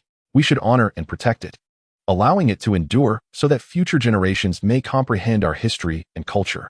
This is our duty to history and to culture." Daenerys paused for a moment, then replied, "You possess considerable talent, my esteemed hand. However, due to your previous counsel, we launched a surprise assault on an empty Casterly rock. When the Lannister forces decimated my allies, I was powerless to intervene. I still sense that you underestimate Cersei. Perhaps you genuinely wish to protect your family." Arya leaned in, whispering to Daenerys, "Your Grace, Tyrion is loyal to you. He has considered your long-term interests. While destroying King's Landing may seem the simplest and quickest path to victory, it would instill fear in the hearts of the people and tarnish your reputation. Such an outcome would yield more harm than good. We must deliberate carefully." Upon hearing this, Daenerys calmed slightly. She turned to Arya, her gaze reflecting deep trust. Arya's recent conduct had only strengthened her belief in this remarkable protector. Yet, Tyrion's words held merit as well. Winning through Dragonfire would indeed be too simplistic and brutal. "We ought to devise a more challenging plan," Daenerys mused with a smile. The assembled group exhaled in relief. "In that case, esteemed hand, do you have any valuable suggestions?" Daenerys inquired once more. "Certainly, Your Majesty. Currently, Cersei possesses the Golden Company and a portion of the Lannister forces. While their combat capabilities are rather mediocre, it is imperative to minimize casualties." Tyrion spoke calmly. "First, we should dispatch a message to Cersei to arrange a time for negotiations. If she can discern the gravity of the situation and choose to surrender King's Landing, that would indeed be the most favorable outcome. However, should she resolutely resist, I must trouble Your Majesty to unleash the dragon to obliterate her current fortifications and the defensive troops outside the city. There are numerous scorpions on the walls, specifically designed to counter your dragons. I trust you know how to dismantle them. Following that, we can compel her to surrender once more. We shall besiege the city and sever all supplies to King's Landing. It won't take long before, even if Cersei refuses to yield, the citizens within will force her hand. I lack the patience for extended negotiations. One attempt is sufficient. If Cersei does not capitulate, I shall directly annihilate her military forces. As for the city and its populace, I shall endeavor to ensure minimal casualties. That shall be the course of action. Prime Minister, please arrange the time for negotiations." With that, Daenerys rose and departed the war room. Arya stood to follow Daenerys, and in that moment, Tyrion seized the opportunity to slip a note into her hand. Arya swiftly pocketed the note and continued to match the queen's pace. Upon returning to her chamber, Daenerys did not invite Arya inside. Instead, Arya quietly stood at the doorway. After a brief interval, noticing that the queen had not summoned her, Arya unfolded the note, which simply read "Midnight Meeting." After reading, Arya quickly stowed the note in her pocket and resumed her duties. Before long, Missandei arrived at the door, glanced at Arya, and then entered the queen's chamber, restoring the surrounding tranquility. As the hours passed into the night, the queen did not call for Arya. While contemplating how to rendezvous with Tyrion, Arya suddenly heard a faint rustle around the corridor's corner. She quietly approached to discover Tyrion, who was huddled against the wall. Upon seeing Arya, he gestured for silence and then moved outside. Once outside, Tyrion said, "Arya, to be brief, we all witnessed the queen's demeanor today. Varys and I both believe that Cersei will certainly not surrender. Therefore, you must devise a way to ensure that, following the failure of negotiations, the queen first destroys the defenses and the external troops. Afterwards, we must execute our plan. Otherwise, the tragic events of the past may very well repeat themselves." "Very well. I shall do my utmost. I must return. I cannot be away for too long," Arya replied before making her way back. Chapter 12. The dawn before the storm, the morning sun ascended from the horizon, casting its warm rays across Dragonstone Island. In the distance, 3 towering peaks stood as one of the island's landmarks. At the center of the isle was a grand castle, encircled by formidable walls adorned with numerous sharp spikes. Surrounding the castle lay vast gardens and woodlands, teeming with an array of exotic flora and blossoms. Daenerys slowly pushed open the door and ventured outside, lost in thought, with Arya and Missandei closely following her. The trio arrived at the edge of a cliff, where Daenerys gazed into the boundless sea, seemingly contemplating her future. Suddenly a low, labored breath emanated from behind, revealing that Drogon and Rhaegal were slowly approaching the trio. Daenerys wore a maternal smile as she climbed onto Drogon's back, who then soared into the sky, with Rhaegal closely following. The two dragons circled Dragonstone, and from her lofty vantage point, Daenerys beheld the breathtaking splendor of the island. Eventually, Drogon landed steadily atop a high hill, and Daenerys dismounted, her face aglow with joy as she walked towards Arya and Missandei, her eyes brimming with contentment and anticipation for the future. Westeros is indeed a beautiful land, she mused, with each direction showcasing distinct beauty, ancient architecture, and rich culture. Arya gazed into the distance and replied, "Indeed. When I was 10, I accompanied my father to King's Landing for the first time. Initially, I held wonderful dreams, and it was here that I learned the art of swordsmanship from Syrios Farrell, the master swordsman of Braavos. However, that bliss was fleeting.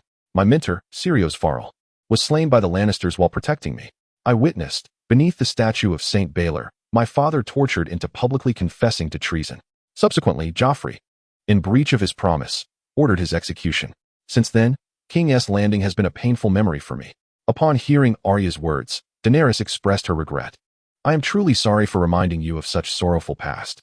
She reassured her, "Rest assured, I will dismantle the Lannister rule and ensure Cersei pays the price." Arya, looking earnestly at Daenerys, stated, "Your Majesty, you are an extraordinary leader. I am honored to serve as your Queen's Guard, and I am grateful for your willingness to avenge me." Noticing Arya's demeanor, Daenerys inquired, "Is there a caveat?" Arya responded, "As the soon-to-be ruler of Westeros, you embody absolute power and status.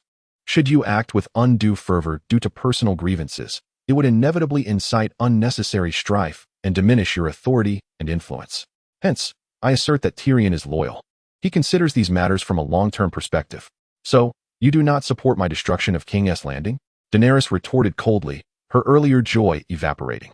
"Indeed, unless absolutely necessary. Such actions should not be taken," Arya affirmed. "Very well, what course of action do you suggest?" Daenerys questioned icily. Arya pondered for a moment before advising. "Set a time for negotiations with Cersei. To prevent any deceit on her part, refrain from deploying the dragons for the time being. Should negotiations fail, unleash the dragons to devastate King's Landing's defenses and the station troops, subsequently besieging the city to compel Cersei's surrender. If she remains obstinate after 3 days, you may proceed with your original plan. This way, even if King's Landing is ultimately destroyed, a semblance of justification will remain." Upon hearing this, Daenerys felt a measure of comfort, stating, 3 days is not overly long. Since you insist on this course, I shall heed your counsel. For now, I wish to remain here alone. You may withdraw." "At your command, Your Majesty," Arya replied. Subsequently, Arya and Missandei returned to the castle. Arya made her way to the war chamber, where Tyrion was expected to be present. Indeed, not only Tyrion but also Jon and Varys were in the war chamber. "It is fortuitous that you are all here, my lord," Arya began. "The Queen has consented that should negotiations fail, she will temporarily destroy the city's defenses and the station troops outside, and then besiege the city for 3 days. If Cersei does not surrender after 3 days, she will obliterate King's Landing." 3 days seems insufficient, Jon murmured. "That is ample time, Jon. You have witnessed the Queen's temperament. It is not one to be trifled with." 3 days will suffice for our plans to unfold," Arya asserted. Jon suddenly comprehended that the decision made by the people of Winterfell was not without its rationale. "My lord, the Queen has instructed you to arrange for negotiations at the earliest convenience. What is your plan?" Arya inquired. "I will seek out Jaime immediately. He is likely the fastest route we have," Tyrion replied. "Do you intend to bring him back to King's Landing?" Arya asked. "At this juncture, keeping him or not seems to hold little significance," Tyrion said. "My lord, while that may be true, this matter must remain clandestine. It would be prudent for you to find Davos. He is an expert in clandestine passage and will facilitate your endeavors," Varys suggested. "That is sound advice," Tyrion declared emphatically before departing from the war chamber. That night, Tyrion and Davos collaborated, pooling their respective resources to smuggle Jaime into King's Landing. Jaime, at this moment, sought only an opportunity for both himself and Cersei to extricate themselves unscathed, showing no interest in the power games of King's Landing or Westeros. He hastened to the red heap and found Cersei. "Cersei," Jaime called, his voice choked with emotion as he beheld his dearest sister. Upon hearing that familiar yet distant voice, Cersei turned to Jaime and, like a helpless child, rushed into his embrace, clinging to him tightly. They were born as twins, possessing an innate connection. And in this moment of despair, Cersei seemed to grasp onto a lifeline. "Cersei, surrender. Survival must be our foremost priority," Jaime said gently. At that moment, Cersei remained resolute in her defiance, fully aware that surrendering now would lead to utter annihilation or even a more brutal fate. "Even if I surrender now, is there any chance of survival? To take a desperate gamble may afford us a sliver of hope. After all, dragons are not invincible. Didn't the Night King slay one?" Cersei responded earnestly. "Tyrion will strive to secure a chance for our survival," Jaime reassured her. "He is a monster. Without him, Mother would not have perished in childbirth. Father would still be alive, and we would not be in our current plight." Cersei spoke with deep-seated animosity towards Tyrion. "Yet he is also a Lannister, our brother." Jaime countered. "He has brought nothing but calamity to the Lannisters." Cersei replied coldly. "Cersei, do not act in such a manner. We must set aside all prejudices. Tyrion is our brother, a Lannister, a fact emphasized by our father during his lifetime, and this truth remains immutable," Jaime asserted. Observing Jaime's demeanor, Cersei realized that her brother had transformed, no longer the unwavering supporter of her cause, yet she was at a loss on how to sway him. "Cersei, Daenerys now seeks negotiations. What is your perspective?" Jaime probed further. "Let us proceed with the negotiations. I shall ensure all defensive measures are in place. Should she choose to showcase her dragons, I will demonstrate with my special weapon that dragons can indeed be slain," Cersei declared with unwavering confidence. "Yara's ambush has already been anticipated by Daenerys. Do you intend to attempt another surprise attack?" Jaime inquired. "Yara's fleet is of little consequence. It pales in comparison to the defenses of King's Landing, which speaks volumes of its insignificance," Cersei retorted. "If the Dragon Queen desires to negotiate, so be it. But none shall dictate my actions. I am the legitimate queen of Westeros. When shall the negotiations take place?" Jaime asked, exasperated by Cersei's obstinacy. "It is still early. I surmise you are merely a messenger at this juncture, so I shall require you to make another journey. The negotiations shall occur tomorrow at noon, right at the main gates of King's Landing," Cersei stated coldly. "As you command, Your Majesty," Jaime replied, then departed from King's Landing, returning to Dragonstone to deliver the news to Tyrion. Chapter 13. The plan commences in King's Landing. This grand fortress, the atmosphere was tense and solemn. Daenerys, the valiant queen, donned in resplendent battle attire, stood firm beneath the castle walls, exuding an aura of indomitable strength. Her gaze was sharp, revealing unwavering determination and boundless wisdom. Behind her stood the unsullied army, the Dothraki horde, and the northern forces, imbuing her with immense power. Cersei, the reigning sovereign of the realm, clad in royal purple robes and adorned with a jeweled crown, stood atop the castle walls, her demeanor graceful and her presence regal. A serious expression marked her face, her eyes glinting with arrogance and vigilance. The confrontation between the two queens was akin to the stillness preceding a tempest, leaving an air of suffocating tension. Daenerys spoke first, her tone imbued with undeniable confidence. "Cersei, you have usurped the Iron Throne and harmed the peace and prosperity of the realm. Now, I, Daenerys Targaryen, the rightful heir to the Iron Throne, demand that you relinquish power unconditionally, surrender the Iron Throne, and face the consequences of your transgressions." Cersei responded defiantly. "Daenerys, you may possess a claim to the Iron Throne, but do not forget that the realm requires a strong ruler. Under my leadership, the kingdom flourishes and the people thrive. What can you, a distant mother of dragons, offer them?" Daenerys retorted sharply. "Cersei, I bring not only the glory of the mother of dragons, but also compassion for the people. Your reign is built upon deceit and bloodshed, while I shall offer them peace and justice. The Iron Throne should belong to one who truly cares for the welfare of the realm." Cersei sneered. "Daenerys, do not be so naive. The struggle for power is ruthless and merciless. Why should I relinquish the authority I have fought so hard to attain? I possess legitimate claim as well. Why should I submit to you? Do not presume that your identity as the mother of dragons grants you an easy victory over me. I shall not yield." The negotiations gradually descended into a stalemate, with both queens adopting increasingly obstinate stances. In this contest over the Iron Throne, neither was willing to compromise lightly. Ultimately, the talks collapsed, and the specter of war loomed in the air. Daenerys slowly turned, her gaze resolute and fierce, signaling for her advisors to withdraw. Within the war room of Dragonstone, Daenerys, Arya, Tyrion, Jon, and others gathered around the map, their expressions grave. The shadow of the failed negotiations hung over them, with the scent of impending conflict thickening in the atmosphere. Daenerys, her demeanor unwavering, declared, "At dawn tomorrow, I shall ride my dragon to obliterate the defenses of King's Landing and the garrison beyond the walls. The siege will be the responsibility of our esteemed Prime Minister." "That is my duty, Your Majesty," Tyrion replied. "Your Grace, allow me to accompany you," Jon said.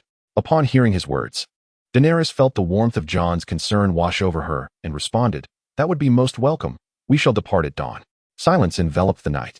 The next day, ominous clouds gathered in the sky, heralding an impending storm. Daenerys rode Drogon, clad in armor, her presence formidable, while Jon followed closely on Rhaegal. Learning from their previous encounter with Euron's ambush, they commanded their dragons to ascend high into the sky, out of range of the scorpions, and soon found themselves hovering above the gates where negotiations had transpired the day before. With a swift dive, they unleashed their fury. The guards atop the walls, blissfully unaware of the impending doom, continued their idle chatter. Suddenly, accompanied by a deafening roar, 2 torrents of Dragonfire surged forth, annihilating the row of scorpions. While the soldiers nearby were engulfed in flames before they could react, their anguished cries echoing in the chaos. The dragons continued their relentless assault, causing sections of the walls to crumble and collapse. The Golden Company outside King's Landing, witnessing the devastation, fell into disarray, scattering in panic. Daenerys, her gaze piercing, directed Drogon to sweep through the disintegrating enemy forces, with Jon guiding Rhaegal closely behind. The dragon's onslaught was relentless and devastating. Ultimately, under the might of Dragonfire, the fortifications were obliterated, and the garrison outside was left in ruins. Subsequently, Grey Worm led the Unsullied and Dothraki forces, while Gendry and Davos commanded the northern armies, encircling King's Landing. Inside the city, Cersei's heart ached, yet she remained resolute in her defense. Daenerys and Jon returned to Dragonstone on their dragons. In the war room, Arya, Tyrion, Varys, and Missandei awaited Daenerys' return. 3 days hence, should Cersei refuse to surrender, I shall employ the same method to dismantle her. Even if it means razing King's Landing to the ground, Daenerys proclaimed. As Daenerys entered the war chamber, she vehemently declared that war and Dragonfire might indeed drive her to madness. A profound silence enveloped the room, as if a hush had fallen over the gathering. "Your Majesty, please take a moment to rest for the next 3 days.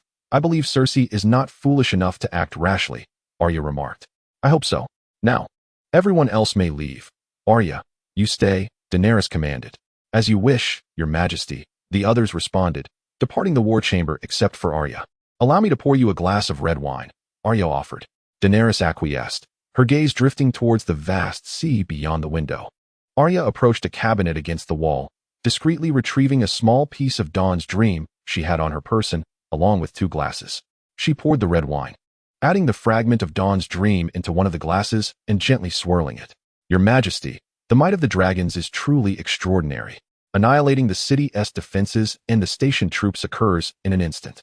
From your departure to your return, it has scarcely been an hour." Cersei must have been shaken. Perhaps the city's defenses were her confidence during yesterday's negotiations, and now she is surely contemplating how to preserve herself, Arya remarked with a smile. "Do you genuinely believe so?" Daenerys inquired, her eyes still fixed on the seemingly endless ocean, as if pondering a deeper question. "Certainly. Your wisdom and majesty are enough to instill fear in her heart," Arya replied, observing the small piece of Dawn's Dream had fully dissolved before carrying the glass of wine to Daenerys, presenting her with the concoction. Daenerys accepted the wine, taking a sip without noticing anything amiss. Arya, seeing this, raised her glass and declared, "In 3 days, you shall reclaim the Iron Throne, and you will be the Queen of the 7 Kingdoms. Cheers to your impending victory, Your Majesty." Daenerys smiled faintly, clinking her glass with Arya's before downing the contents in one go. "My brother has dreamed of reclaiming the Iron Throne since my earliest memories, yet he never grasped what it truly means to be a ruler.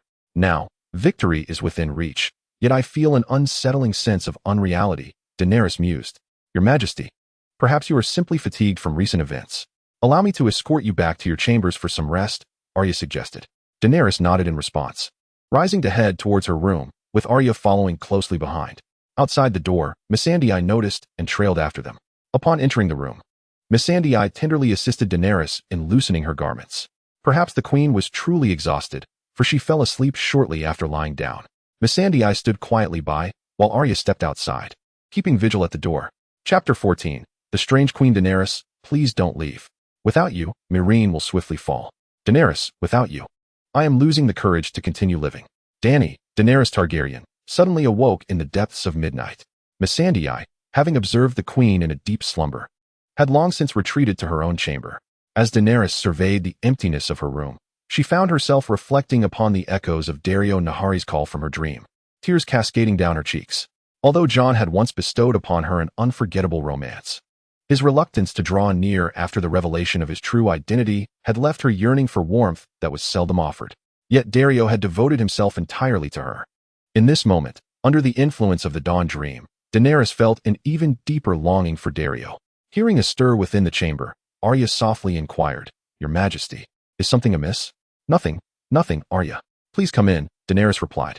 As Arya entered, she noticed the tear stains upon Daenerys' face but refrained from asking further.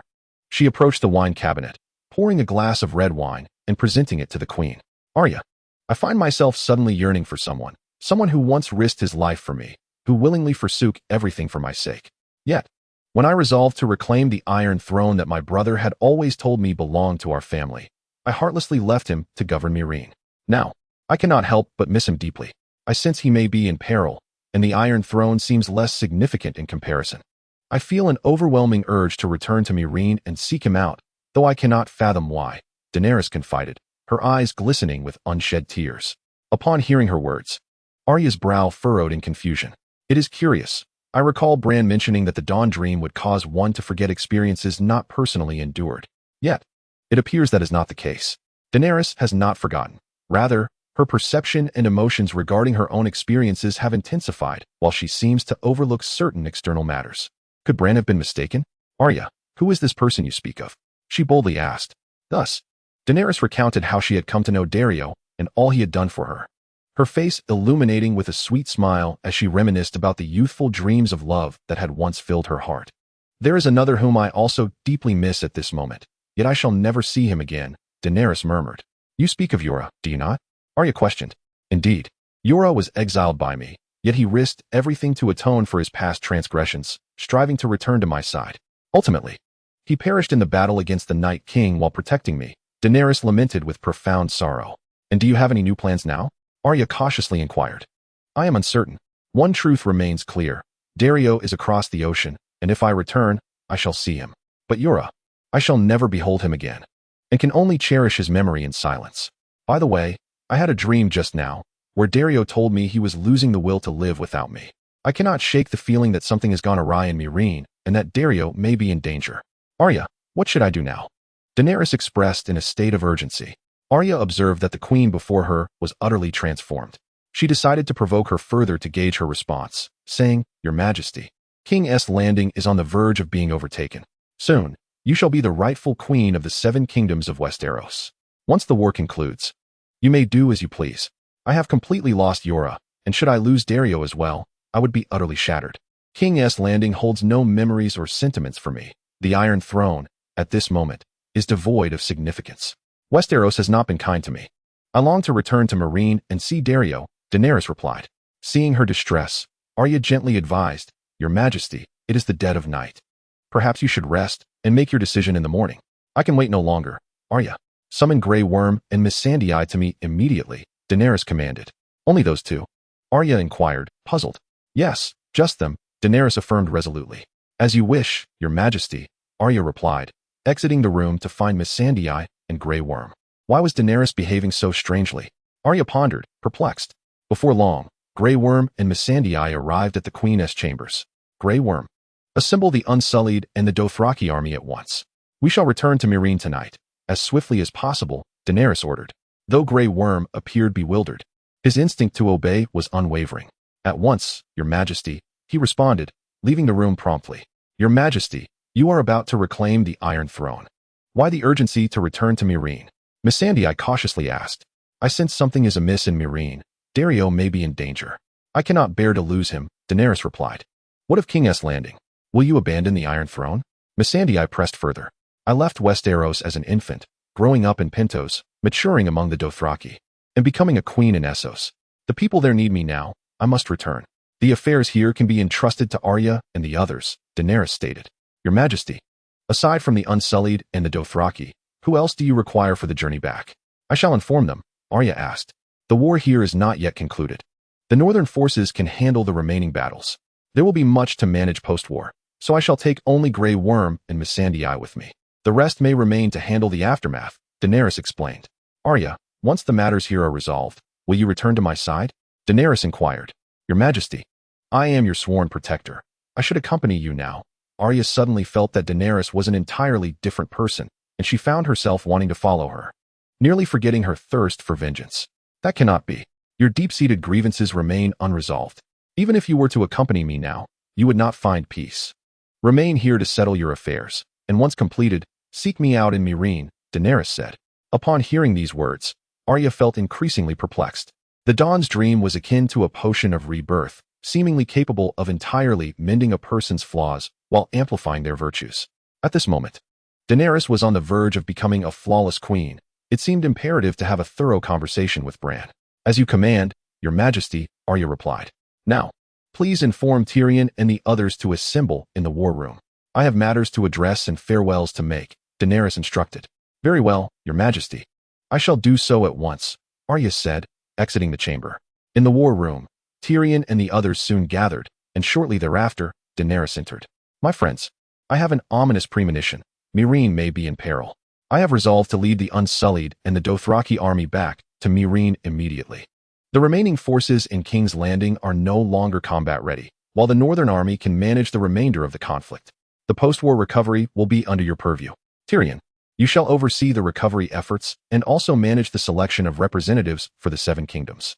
Once everything here is settled, Tyrion, you must return to my side. Daenerys commanded. The group was taken aback, yet their prior knowledge of the Dawn's dream plan tempered their reactions. As you command, Your Majesty, they replied in unison. Your Majesty, it is already midnight. You ought to rest well. Departing in the morning would not be too late, Tyrion suggested thoughtfully.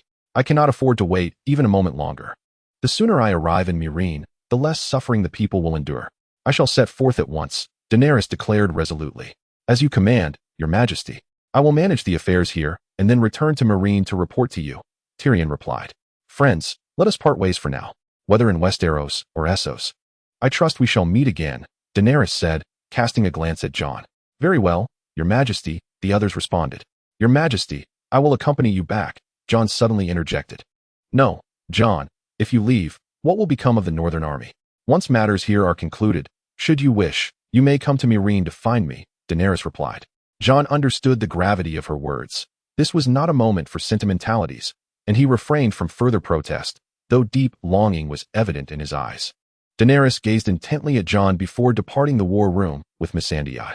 After reuniting with Grey Worm, they set off under the cover of night towards the continent of Essos. Arya, what transpired? The Queen has seemingly transformed, and it appears she has not forgotten about the Iron Throne, Tyrion inquired. That is a question for Bran to answer. I too am perplexed, Arya replied. It appears we have no choice. The calamity in King's Landing has passed. The remaining matters rest upon us. Let us devise a plan tomorrow morning, Tyrion suggested. With that, the group dispersed. Chapter 15. The extraordinary second miss as the sun gradually ascends from the eastern horizon. Its golden rays cascade upon the cold earth, resembling a warm and inviting canvas. Within the war room, a gathering of individuals convenes. Sam, has the raven been dispatched? Tyrion inquired. Yes, my lord. It has been sent out, and I trust Bran and Sansa will receive it shortly, Sam responded. Excellent.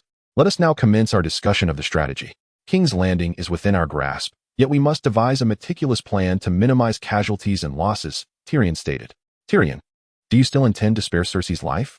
She has committed heinous acts and has been on my list since the very beginning, Arya asked coldly. The crimes of Cersei are beyond my solitary judgment.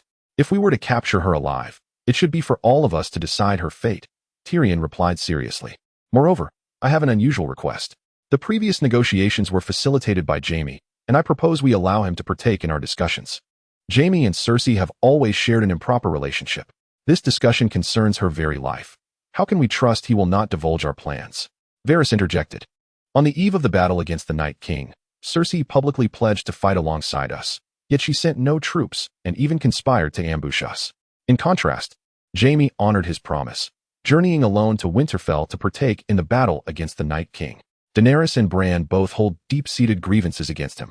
I believe he was well aware of the peril he faced before arriving at Winterfell, yet he chose to fight for the living. After Lady Stark's unfortunate demise, he endeavored to fulfill his promise to her. He is a true knight, and I support his involvement, Brienne asserted. I concur, Arya suddenly chimed in.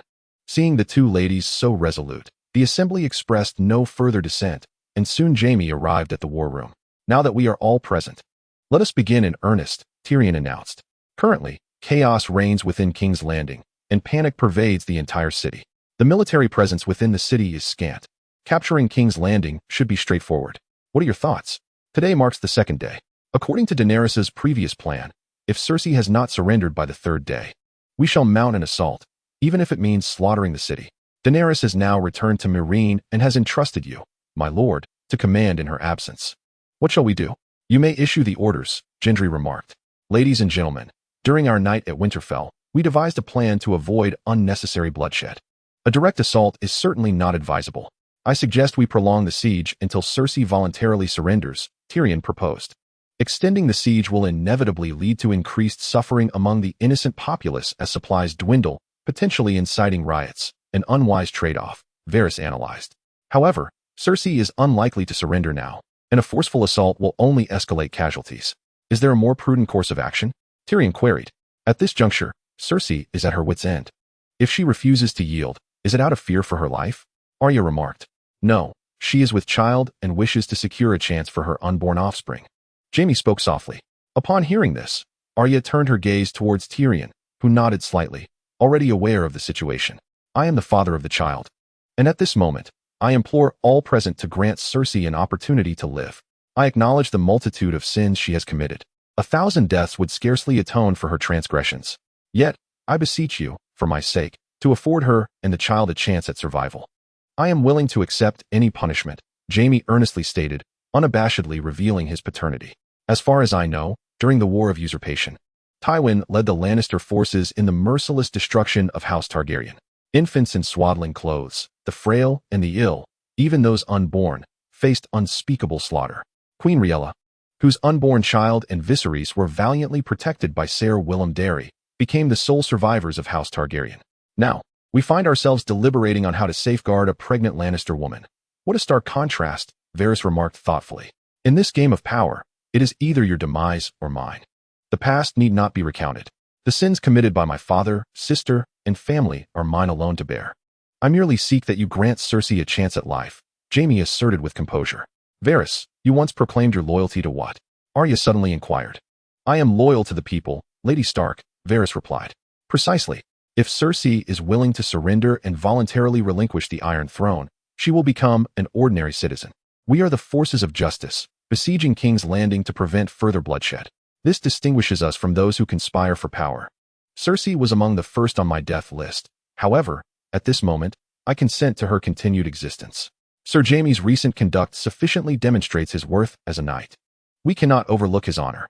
Nevertheless, Cersei must face the consequences of her actions. We survivors, representing the noble families of the Seven Kingdoms, must hold a public trial for Cersei and establish a reasonable form of punishment to ensure she does not continue her reign of terror, Arya declared with righteous conviction. Tyrion cast a grateful glance at Arya. He too wished for a chance for his siblings to survive, but felt constrained by his position to advocate for them directly. In this pivotal moment, Arya's willingness to set aside past grievances rendered her words irrefutable, granting Jaime and Cersei a renewed opportunity at life. I concur, I concur. The assembly responded, all filled with a sense of reverence for the second daughter of House Stark. In contrast, Cersei's transgressions against the Stark family were particularly egregious. Yet, Arya's ability to release her hatred and make such a magnanimous decision left them all feeling humbled. Lady Stark, Lady Catelyn would be proud of you, Brienne remarked, looking at Arya with genuine admiration. Arya, Riverrun stands ready to heed your command, Gendry declared with a face full of affection. Do you recall how you responded when I once inquired whether you knew the proper use of a sewing needle? Jon asked with a smile. Certainly. Always direct the sharp end toward the enemy, Arya replied with a grin. At that time, you were merely 10 years old. In just a few short years, you have truly matured. Our father instilled in us the distinction between right and wrong, and you have grasped its essence profoundly. He would be immensely proud, Jon remarked. Lady Stark, I extend my utmost respect to you. Your heart is as boundless as the ocean, Varys declared. The atmosphere, once tense, had transformed as admiration flowed among the gathered company. I propose that Ser Jaime be the one to negotiate a surrender. Let him convey our earlier discussions directly to Cersei, allowing her to weigh her options. If she is inclined to capitulate, she must decide swiftly to spare the citizens further suffering, Arya suggested. I shall endeavor with all my might to persuade Cersei to surrender promptly. I will not disappoint you, Lady Stark, Jaime responded gratefully. Since we are all in agreement, Jaime, you must depart for the Red Keep at once and return with news of success, Tyrion urged. With that, Jaime set forth from Dragonstone towards King's Landing. Chapter 16. The final confrontation. At this moment, Cersei stood before the high window of the Red Keep, gazing down upon the chaotic scene within King's Landing. She surveyed the city that had once thrived in prosperity, now reduced to a refuge of despair. Countless refugees and tumultuous streets bore testament to the city's tribulations. Cersei's emotions mirrored the city's turmoil, an intricate tapestry of joy and sorrow. Gripping her wine goblet tightly, a flicker of anguish crossed her eyes as she reflected on the devastation wrought by war in her pursuit of the Iron Throne. The countless innocent lives lost in the conflict. Yet, she remained resolute, convinced that all was for the sake of preserving her family's honor, ensuring that a Lannister occupied the Iron Throne. However, the undeniable truth loomed before her. The Iron Throne was no longer hers. The tide had turned. Yet she was unwilling to concede defeat. The wind outside tousled her golden hair, reminiscent of a vast ocean's waves. She brushed a stray lock behind her ear, embodying the regal authority of a queen. Cersei yearned to rally herself, to fight for her family's honor and the Iron Throne. Yet, despair washed over her like a chilling current, eroding her spirit. She racked her mind for a means to reverse her fortunes, only to realize that everything had slipped away. The enemy was overwhelmingly formidable, and her beloved family was drifting further from her grasp. She found it unbearable to accept this reality, yet was powerless to alter it. Cersei. With a call, she turned to find Jaime standing at the door. However, she did not express much surprise, as if she had anticipated his arrival. Have you come to mock me? To laugh at my refusal to heed your counsel and surrender to your dragon queen? Cersei said coldly. She has never been my queen. You have always been my family, my beloved, Jaime replied steadfastly. Perhaps, Cersei said absently, instinctively touching her abdomen, her voice barely above a whisper. Cersei, my dear. It is time to contemplate surrender, Jaime spoke slowly, his voice imbued with profound concern.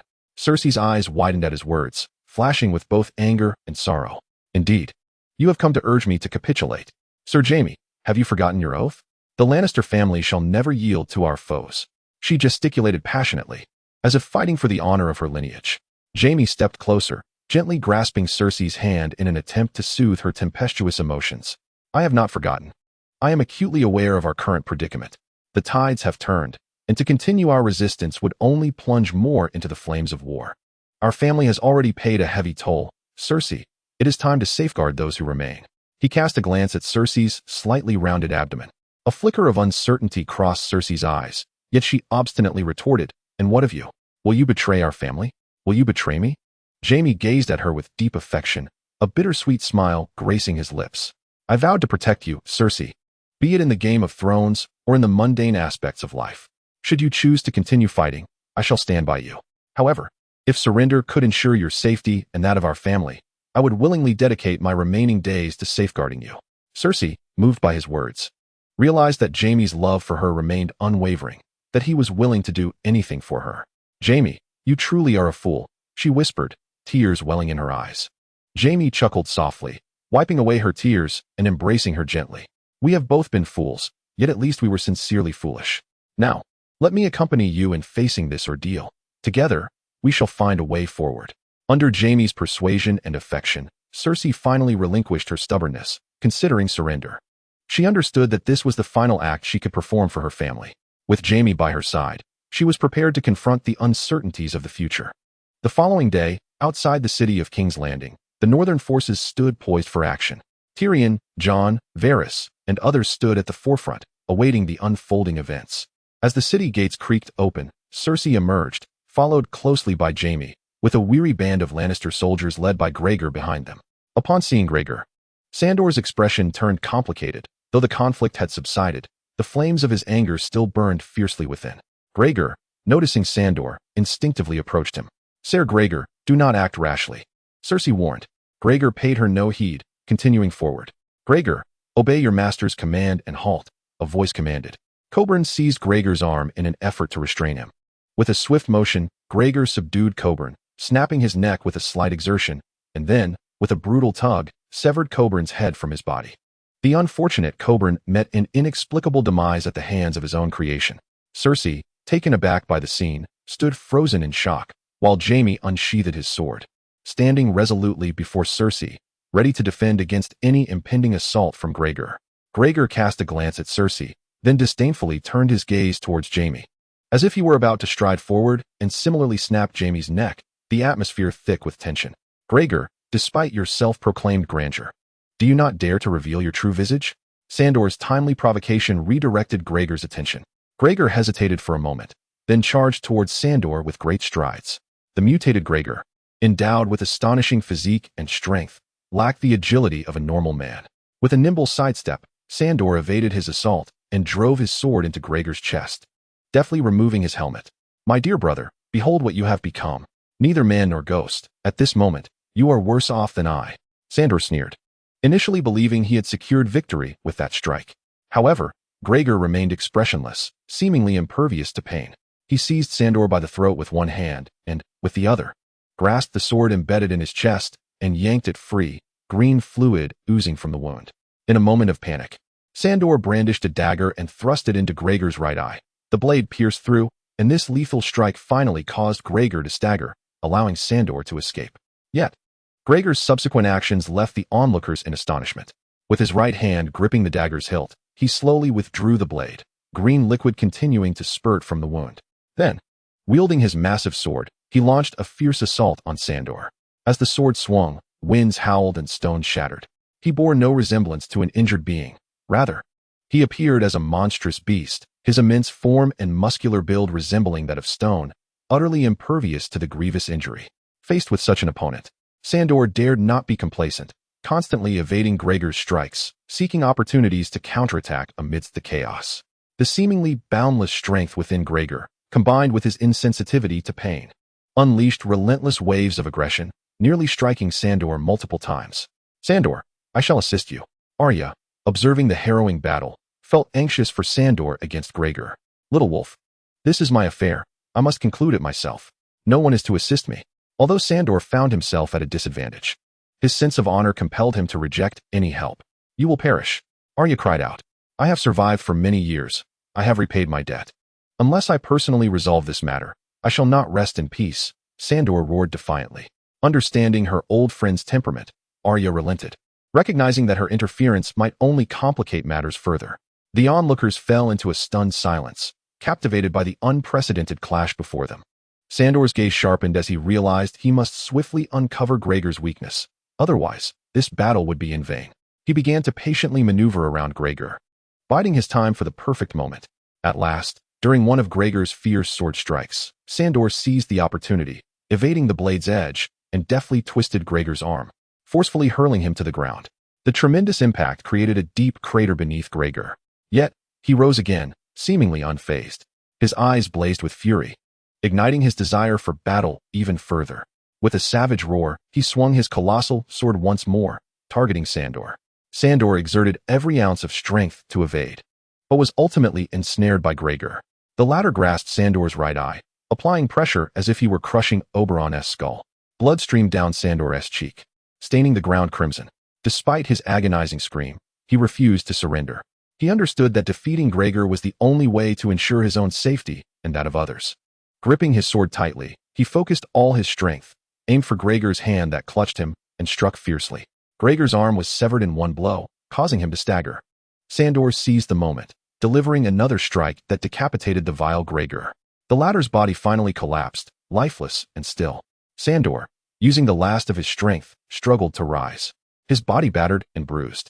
Gasping for breath, he gazed upon Gregor's corpse and let out a chilling laugh before collapsing. Elia rushed forward and embraced Sandor. I have grown, and I have avenged. Now I can rest, he said with a bitter smile. Elia remained silent, watching as Sandor closed his eyes. For him, this might be the most fitting conclusion, for at least there were no regrets.